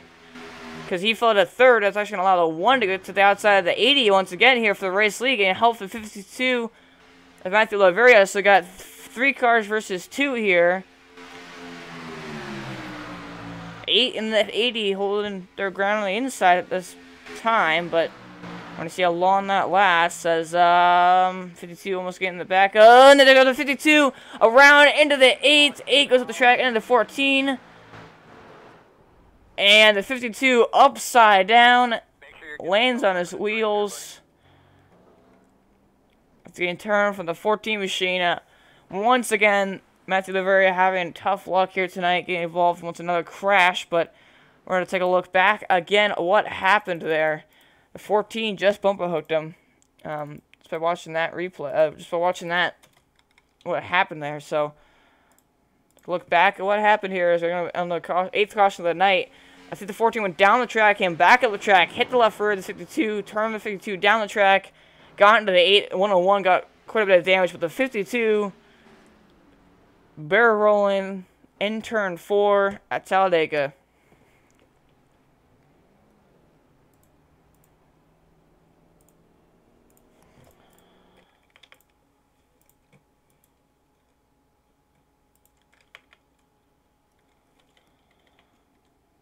We're not gonna ride on board with the 52 machine. Let's take a listen to this.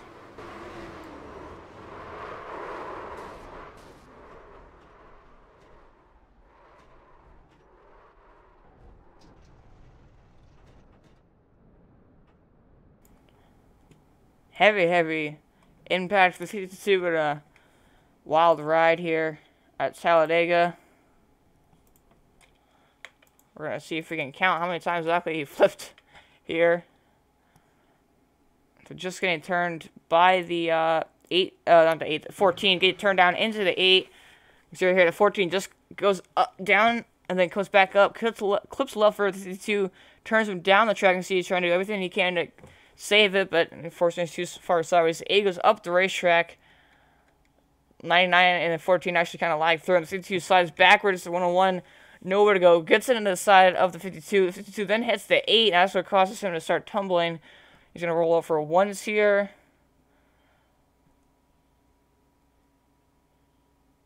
Make that twice. 3 times. About 3.5 times before kind of tumbling and then landing back on all fours pretty hard. So, pretty wild ride there for the 52 machine. So we're at the 8th caution of the night.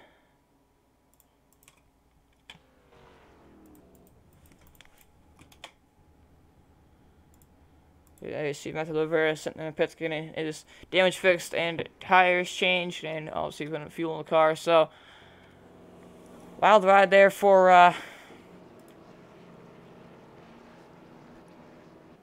Matthew Oliveira, but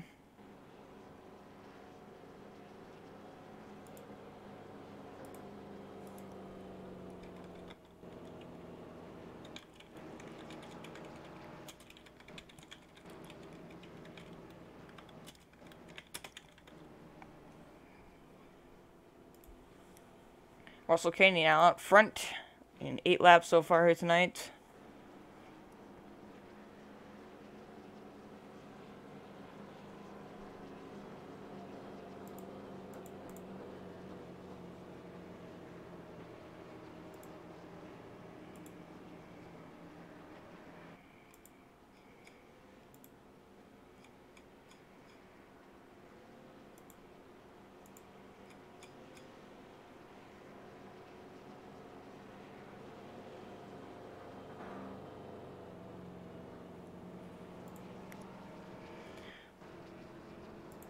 Well, we're going to go back under commercial break as we're under our 8th caution of the night. Not much else to do, so we might as well just show you some iRacing content and come back to close out tonight's race. This is the congrats for finish time. 15 laps go left in this one. Don't go away, I'll be right back.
want to leap over buildings, want to fly over the shores, faster than a lightning flash, rushing through the cool night air.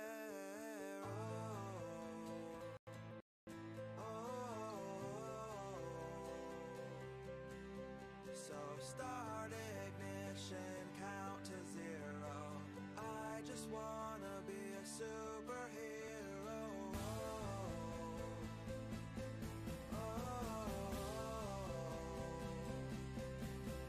With fearless thoughts, emotions swirl. I wanna be the man that saves the world.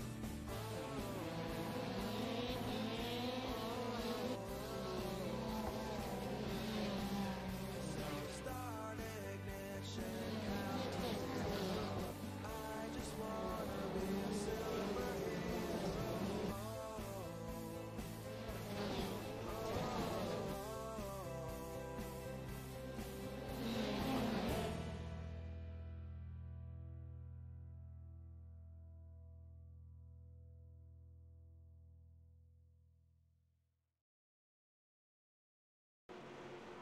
Welcome back, everybody, to Talladega Super Speedway Racing here, the Bonehead Racing League, an off-season race.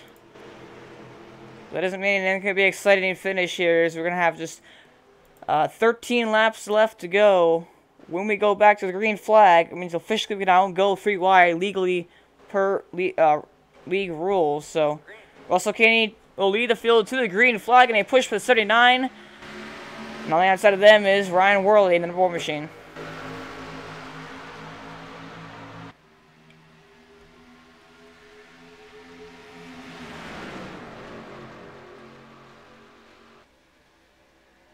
Outside already completely unformed as 39 now. Seth Weber, he was up here much of the night, but kind of got turned, went a lap down, got his lap back, and is working his way through the field ever since. He's now up to second behind that 80 machine. As you got the 8 machine behind him. That is that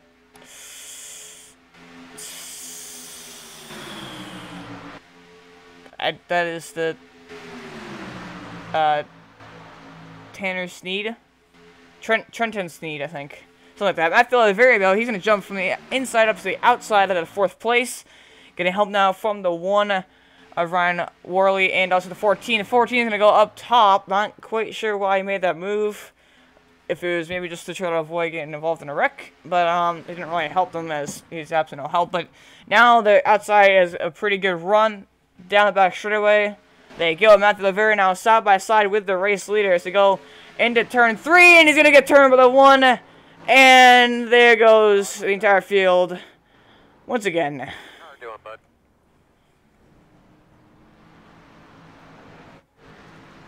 So another big wreck here.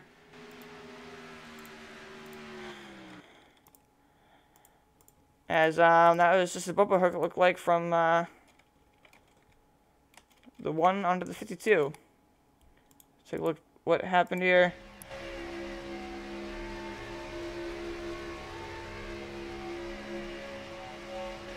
Yep, kind of went up the track and then down the track, and that's what caused that to happen. And you see there, oh, 101, a hard hit right there.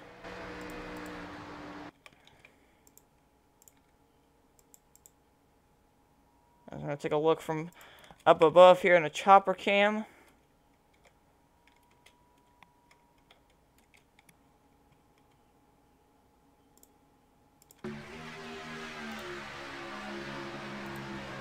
Bam, right in the 14. The 14 clips to 8. Also gets the 99 involved. I think the 101 with a hard impact to the outside wall. Let's bring out the 9th caution here tonight. Now I'm going to ride on board with the 101 machine of Randy Miner, who's been involved in quite a few wrecks also here tonight. Some pretty hard impacts.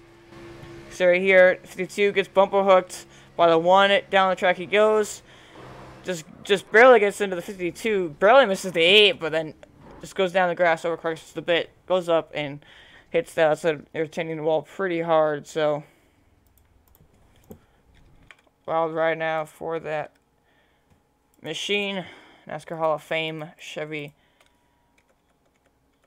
But Matthew Oliveira on board with him now as he gets turned while battling for the race lead.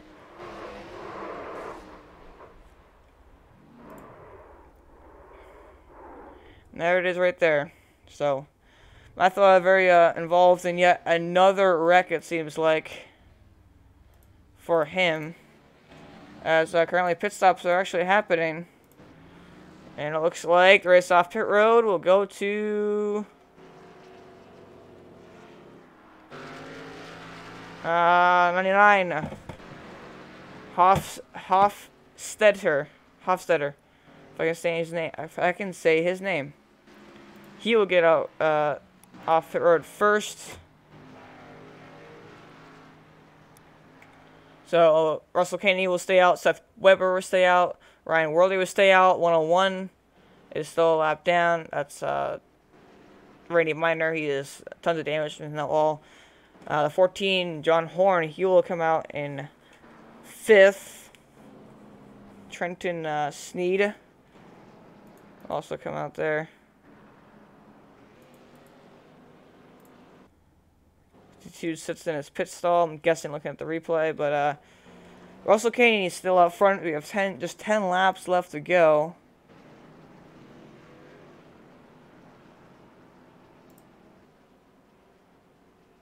And I'm just guessing that we're going to have another caution as we get down to the nitty-gritty of this. Question is it going to end under caution? Will it end under green? Not quite sure, but anyhow, we're going to look at a race summary here as we have just 9 laps to go. We're coming around this time. We had 16 lead changes. We've had 9 cautions for 27 laps. So, pretty wild race here tonight.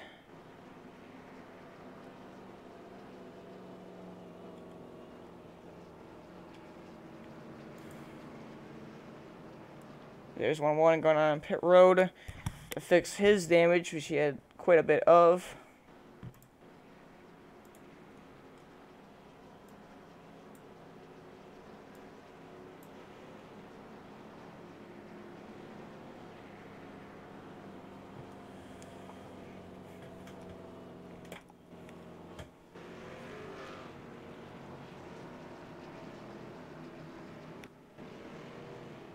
Cautions, we've had quite a few of them tonight, 9 of them to be exact.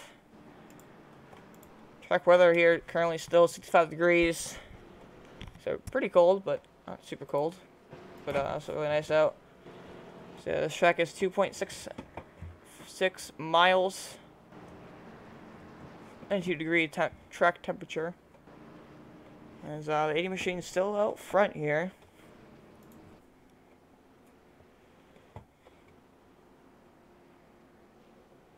For the Talladega off-season race.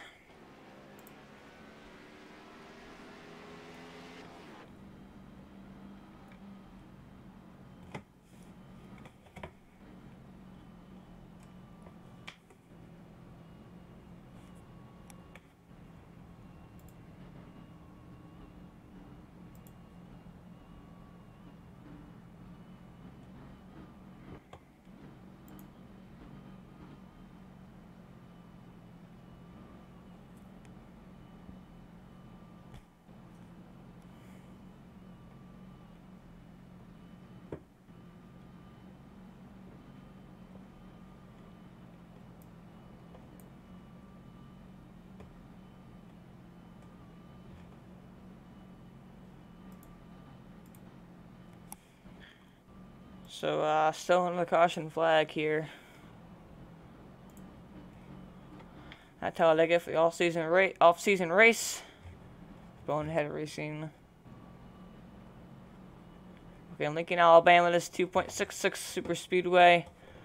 Brings quite a bit of good racing, so Alex brings pretty good finishes, as we usually see. Pretty good photo finishes. Just think of 2011 between Clint Boyer and Jimmy Johnson. At 2010, Jim McMurray and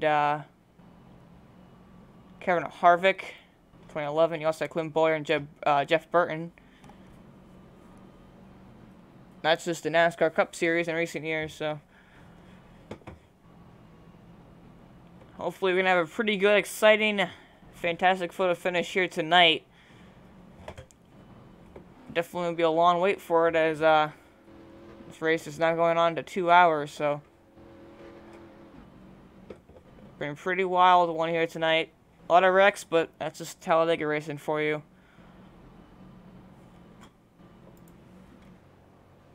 As that camera doesn't work very well.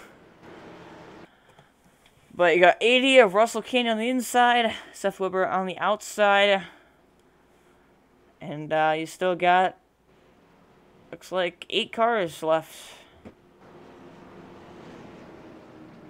Or excuse me. Nope, you still got 8 cars. I was right. So 8 cars still left on track here. Only one of them can win. Question is, which one of them will that be? You've seen 79. He's been pretty fast all night long. The one machine also been really fast all night long. 14 has been involved quite a few wrecks. Even caused a couple of them, but he's also had a pretty fast car. All race along. As the 80 is actually letting out 16 laps, so he's trying to lead the most amount of laps. As Seth Webber is the second most. He's led the most amount of laps, 19. So it's 6 more laps. It's going to be a 7-lap shootout here from Talladega. Going to be interesting to see now. And we're actually going to ride on board with the 80 machine on this restart.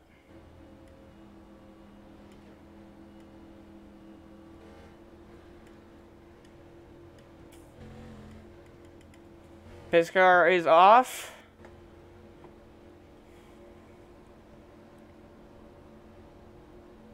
We're just awaiting the American Athletic green flag to be waved. And there it is. 80's on the gas. 79's on the gas. As they get going, looks like the 80 has the advantage going into turn 1. Help from the 1 of Ryan Worley. So we're and shift all the way up to 4th gear. And there's contact and a spin, and they actually saved it. The 79, oh, he's still sliding, and he's going to hit the inside wall. So 79 goes for a spin on the restart, and that's going to leave the 80 with absolutely no drafting help. Now the 8's going to push the 99 into the race lead here.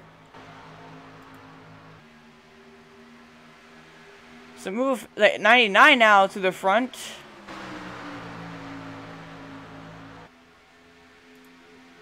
And here comes the 8 now, looking to the outside. Does he have a run? No, he does not. 52, Matt Oliveira now pushing the 99 out front, and he's actually going to get a bit sideways. There's the guy back up as the 8 gets turned now. Into the 80, again, no caution. And there's the caution flag. With 6 laps to go, which is going to lead up here to officially a 1-lap shootout. As we had a couple of wrecks there. First, we're going to take a look at what brought out the most recent caution, as actually the race officials did throw the caution after 2 wrecks and the reason the caution did not come out was because of the fact that it happened on the apron, and if it happens below the track, the racing surface, the caution won't come out per iRacing. But you see the 14 there, he just kind of went low, came back up, and hooked the 8. He's done that a couple times to a couple of guys here tonight. 8 goes for a slide, but manages to not hit anything, so great job by him, but certainly pretty interesting here.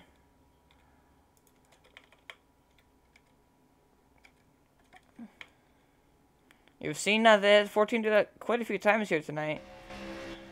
You see right here, he gets a run, goes low, and he goes up top, just clips left rear of the 8. That's exactly what we saw happen last time when the 52 got turned in the middle of the corner. That's exactly what happened that time. So pretty similar events there, but Now I'm going to take a look back at what happened on that restart with the 79 machine and others.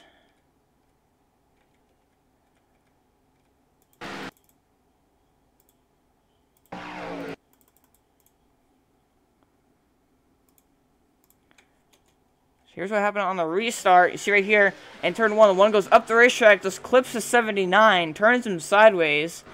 He seemed to be pretty good until he got kind of onto that banking a bit, got him sideways again. Then he hits the inside wall pretty hard. It goes for a spin. Continues rolling, and that caution that just came out actually is going to stop apparently, which is a bad call because now the caution's out, and he could have actually been battling for the race lead, but instead he parked it, so. But very interesting, wild event there. Looks like he actually quit, so he should have honestly stayed because he would have been out, still able to contend for this lead. But now the lead falls into the hands of Frederick Hofstetter, as we're going to have a 1-lap dash here at Talladega, 2.5 miles to determine the race winner, as I think now we're down to just a few cars. So I dropped my mouse there. A few cars left to battle out for this one. So, and again, though, only one of them is going to be able to win. Question is just which one will it be? So, 99 machine out front. Matthew Lavera finds himself in second place as they come down to the end of this thing. The 14 there. John Horn in third. He's caused quite a few accidents, though, so I don't know if anybody's going to really want to work with him, as I'm sure he has quite a few guys against him right now.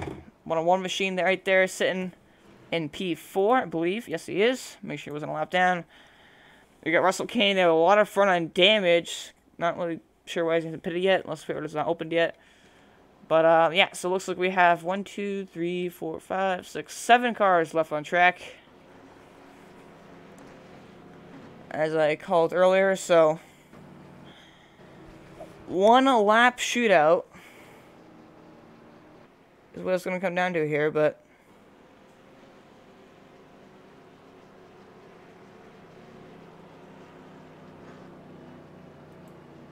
question is, which one of them will win?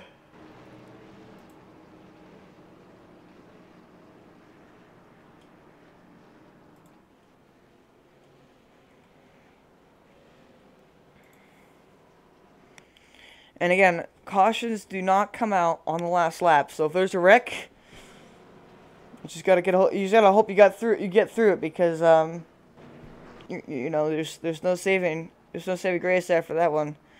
As soon as you get involved in that wreck, your race is pretty much over unless there's another wreck. So it's gonna come down to, I think, the last man standing when it comes down to this one. We could always have a couple cars in a tandem, and you never know what's going to happen. They could always, keep it green to the end, or keep it clean to the end. Obviously, it's going to stay green to the end, but they could always keep it clean to the end, based off what we've seen so far. That most likely won't happen, but never know. There's only 7 cars left. Guys are going to be really, really aggressive, as, this is the 1-lap shootout. You gotta nail your restart. You gotta nail the corners. You gotta make the right move at the right time. And you're not going to be up to fully speed yet until about turn 3s, when you're finally going to be up to about full speed of about 200 miles an hour. So, it's going to be interesting. But, yeah, we've had 10 cautions here tonight. 32 caution laps. We've had 17 lead changes, so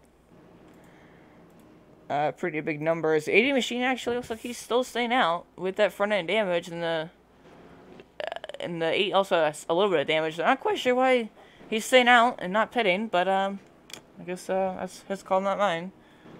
So, yep, Frederick Hofstetter started 3rd. He's currently out front, as he actually, it looks like he set the fastest up the race. Yes, he did. No, he didn't. Never mind. Somebody said 2-3.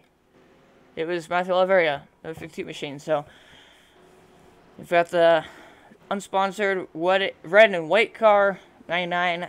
Frederick Hofstetter, Red Bull on the hood of that 52 machine. He's been involved in several accidents tonight. Seems like every single time he gets towards the front, he always manages to get turned by one person or another. So had a pretty unlucky night so far, but he's definitely looking to try to turn that luck around into a victory. As we still have a few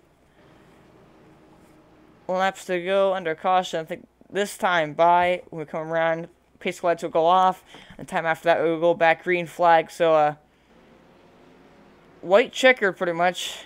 We're gonna go green, but then immediately go back to a white. So pretty much a green, white, and then checkered. Green / white checkered.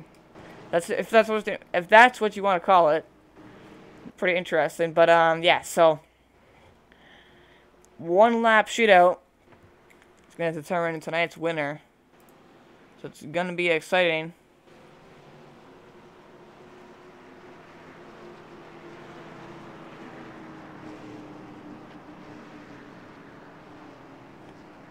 As there actually goes to 80 in the 8 machine on pit road, so good call by them. With that race damage, they're gonna have to pit. So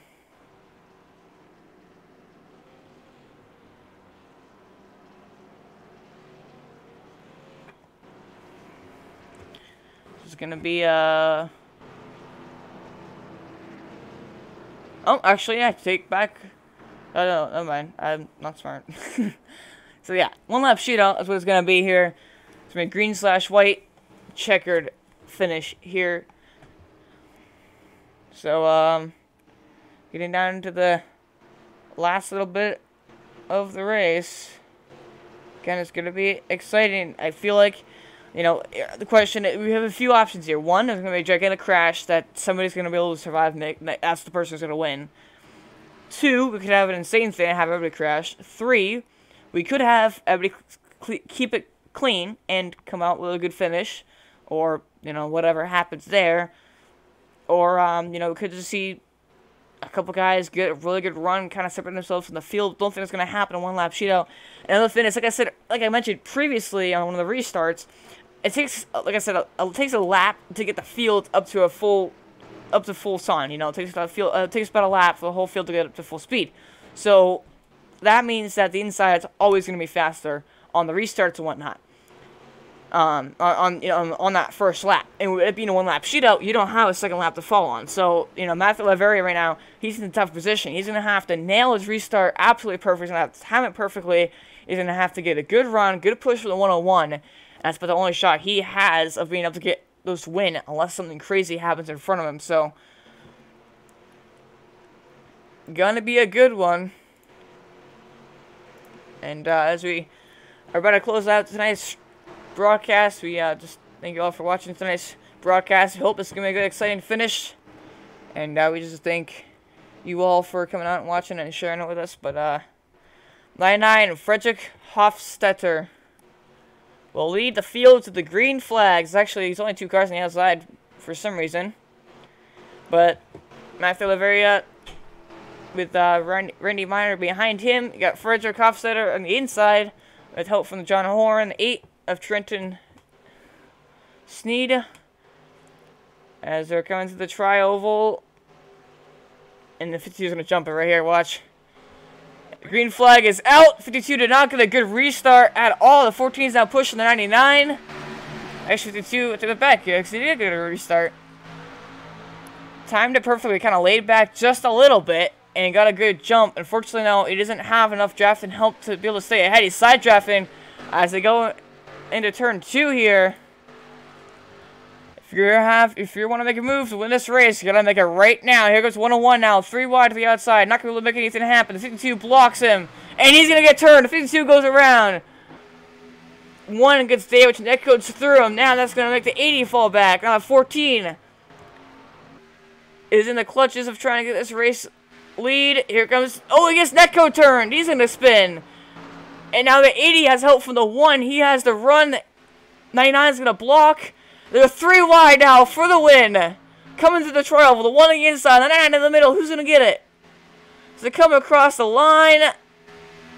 Randy Worley will win. It gets turned, coming across the line, but the 1 machine will win. Ryan Worley comes out with the race win here from Talladega. Great finish all the way to the end. And ironically, he had the he was the only guy we interviewed during the race, so that broadcaster, good luck, I guess, gave him the win. But great finish there. As I think what happened there was the 14 just got turned by netcode. Nothing even happened between him and anybody else. Got turned by netcode, and that caused a big wreck. But the 52 was blocking the 101 to that backstretch. I mean, the 101, honestly, he had no shot of getting to the outside and actually passing the 52 because of the fact he had absolutely no draft. So, you know, you know, sometimes you gotta give it your all. As that's death. So I guess Ryan's not gonna be able to do any burnouts. As I thought everybody was gonna take him out. So, well, there goes this car. But that's the tickets race we're gonna win. So. Ryan Worley, he will be your race winner. So we're going to take a look back at all the chaos that ensued there. Here.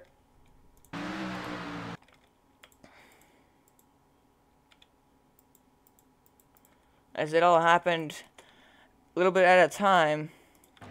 So you see right here, 52, the 101 tries to go to the outside. The 52 tries to block him, gets himself turned, gets damage to the 101. And then they all manage to save it. Everybody else manages to save it, actually. And then the 14 goes in the middle of the corner. He goes from the top of the racetrack down to the bottom and just completely gets netcode turned by like 10 feet. That leads up to the 80 getting a big run. The one pushing him. The one now goes down to the bottom of the track, goes below the 99. Granted, his left side tires were below the yellow line, so it's not official as to if that is actually officially a win or not. And we're going to see from race officials if it is or not. But definitely a crazy, crazy finish there.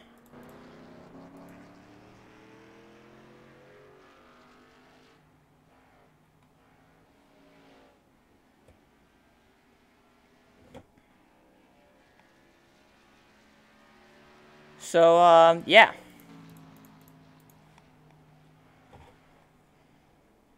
Definitely an interesting one here.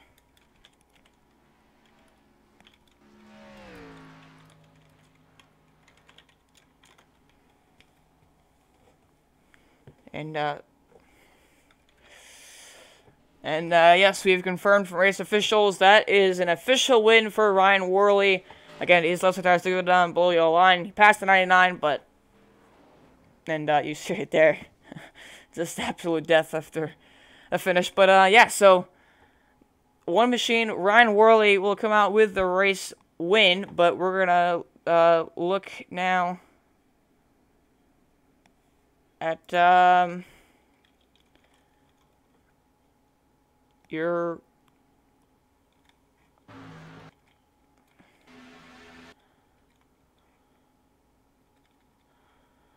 we're gonna take a look at this finish one more time, just right there.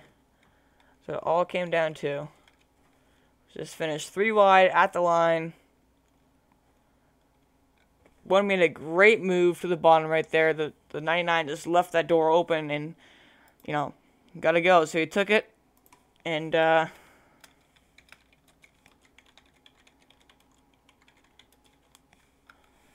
made it work and ended up getting the race win at the end of the day. So Ryan Worley picked up the race win. Russell Caney in second and Frederick Hofstetter in third. Now I want to take a moment to interview their second place finisher, Russell Caney.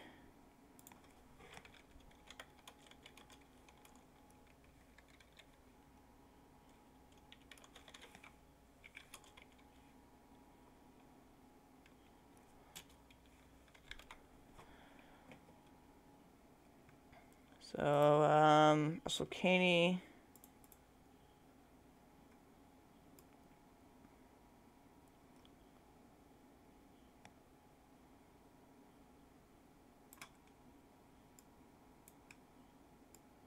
Russell Caney, do you have a copy? Yeah, I got a copy on you, bud. So, yeah, Russell, you saw it there much of the night. You ended up leaving 17 laps here in the end, but just up short of the win. You made a great move on 99, but the one dropped to the bottom, pulled a Jimmy Johnson move, and ended up stealing the race winning away from you. But just tell us the cars out there tonight and what your thoughts on the race. Well, tonight wasn't the best night because we had so many yellow flags and all that, but me and my team, we tried our best out there, and well, we didn't get a win tonight, so we'll just try to get them when the main season starts or when the next off-season race is. Yeah, of course, and definitely pretty motivating. You did have a great shot to win. You came pretty close. Obviously, got stolen from you, but great run tonight. Pretty exciting to see that finish there, 3 wide at the line. But any shout-outs you want to give? I want to give a good shout out to my family and my friends that were watching here tonight, and I want to give a shout out to War Thunder. They're a great game, and I'm proud to let them be my sponsor in my car. And yeah, that's all I got. Alrighty, Russell, thank you for having a talk with us, and have a good night. You too. Alrighty, so that was your second place finisher, Russell Caney. Now it's time to come down here with your race winner, the one of Ryan Worley. Let me drag in the broadcast booth here. Ryan Worley, do you have a copy? Yeah, I got you, bud. So, Ryan, we interviewed you earlier while you were leading under caution, and I guess my good luck gave you the win here tonight, obviously. No skill involved at all. So, yeah, you ended up leading 14 laps here tonight. Made an insanely great move there, Jimmy Johnson-style kind of move to finish in P1 here at the end, 3 wide through the middle. It was a great finish there. Just tell us, what was going through your head there in that one-lap shootout and what you needed to do to pull off the win with what you did tonight. If you give me 1 second, I'm stopping my car to get out of it. I've been doing burnouts the whole time. But, man, that finish, oh, man, I was shaking afterwards. But whenever I came back, I was like, yeah, I pitted. I was like, sure, I'll get tires. I figured I had a chance to get maybe a top 5. I didn't think everybody was going to start wrecking off like that. I mean, I knew it was going to be crazy, but I didn't expect that. Whenever Russell kept wanting me to do something with him, so I was like, okay, I'll push with you, Russell, and me and him were able to get to where it was just 3 of us left, and I had that momentum off the corner. I knew I had more than he did, so I just dove it down to the bottom. Probably made an illegal move under the elevator, but whatever. I got around him, and we pulled out for the win there. Yeah, certainly. I honestly thought that you were just going to push to 80 and 80 was going to get the win, but all of a sudden that 99 left the door open on the bottom. You took it and ended up pulling off. It ended up working out. So you're going to come out here with a race win. Talked to you earlier, but we're going to talk to you again. And just any shout-outs you want to give? Yeah, I mean, gotta give a shout out to Russell there. I told him earlier today, he actually got me the track today. This is the first time I've raced on this track, and he got me the track earlier today, and I told him if it comes down to the last lap, I'll wreck him for it. I didn't think it actually was going to come down to the last lap, but that was pretty good, and obviously gotta give a shout out to my Lord and Savior. He's the one who gives me the ability to come out here and race and have the ability to race, so he's definitely the reason I'm out here. Certainly, and I bet Russell's sitting there wishing he didn't buy a track for you as he got beat by you. But oh yeah, he's wishing he hadn't bought the track for me at that point. I told him last week whenever I won at Charlotte that I was happy to have won at Charlotte because that's not my strong suit. I told him my strong suit is these super speedways, and I think I proved it to him tonight. Yeah, definitely, and appreciate your conversation with me, Ryan, and have a good night and celebrate your win. Oh yeah, I'm gonna celebrate this one. I probably won't be in bed till like midnight. Too pumped up from that. Alrighty, well thanks for your time. Have a good night. Thank you. See ya. Alrighty, so that was your race winner, Ryan Worley, picking up the race win here tonight from the Talladega off-season race, the Bonehead Racing League. Ran 75 laps here at Talladega. In the end, ends up pulling out to be the one Ryan Worley. I talked to him earlier during the caution when he was leading it, and he ended up coming out with the race win. So, everyone will take a look at your results top to bottom. Ryan Worley picking up the win here from Carolina. Russell Caney, he's going to finish second league owner. Pretty exciting move there. Frederick Hofstetter, he's going to come out third after that. He was in good position until I think the 14 got turned, and that's when he kind of lost the draft, fell back, didn't have any, he didn't have any help behind him, aiding the one way able to work together, and eventually end up passing him. So he's going to come out with a third place finish, definitely not bad though. Trenton Sneed, he's going to come out with fourth. Matthew Lavea, he'll come out P5. Randy Miner in sixth. John Horn, he will come out 7th. Seth Weber, he is 8th, 7 laps down. Will Rodarmer, he's 9th, 25 laps down. And running in the top 10 is Bob Mertz, 47 laps down in the 75 machine. 11th, Adam Mitchell in the number 376, 51 laps down. Richard Chest, he's going to finish in 12th, 53 laps down. Jeremy Funk, 13th. And those are all drivers who started tonight's race. So, again, we want to give a shout out to the drivers who, let us interview them. And also give a shout out to Russell Caney, league owner, for letting us broadcast tonight's race. We appreciate all you guys coming out to watch tonight's broadcast. Also, make sure, again, tomorrow night at 8:40 p.m. Eastern Time, we will be broadcasting Bristol Motor Speedway racing of Atchison Motorsports Xfinity Series for race number 7 on my calendar, I'm pretty sure. So that's obviously going to be pretty exciting. Some short track racing after some super speed racing. Not exactly very similar tracks. Biggest track, shortest track in NASCAR, but we're going to go to it. It's going to be a pretty exciting one, as tonight's race also a really exciting one, especially that finish. Came down to the 80, the 99, the 1 at the end. But, it's Bonehead Racing. Make sure you check them out if you want to join. Also, again, off-season races are scattered. They're random, so we may be broadcasting again sometime in the near future. Some more races. But the official start of the season is August 14th, I'm pretty sure. If I'm not mistaken on that. So, again, I want to thank you guys so much for watching tonight's broadcast. We hope you have a great, wonderful Saturday night. And we will be seeing you here tomorrow night, hopefully, Flash Motorsports Xfinity Series. But, again, thank you all for coming out, and have a good night.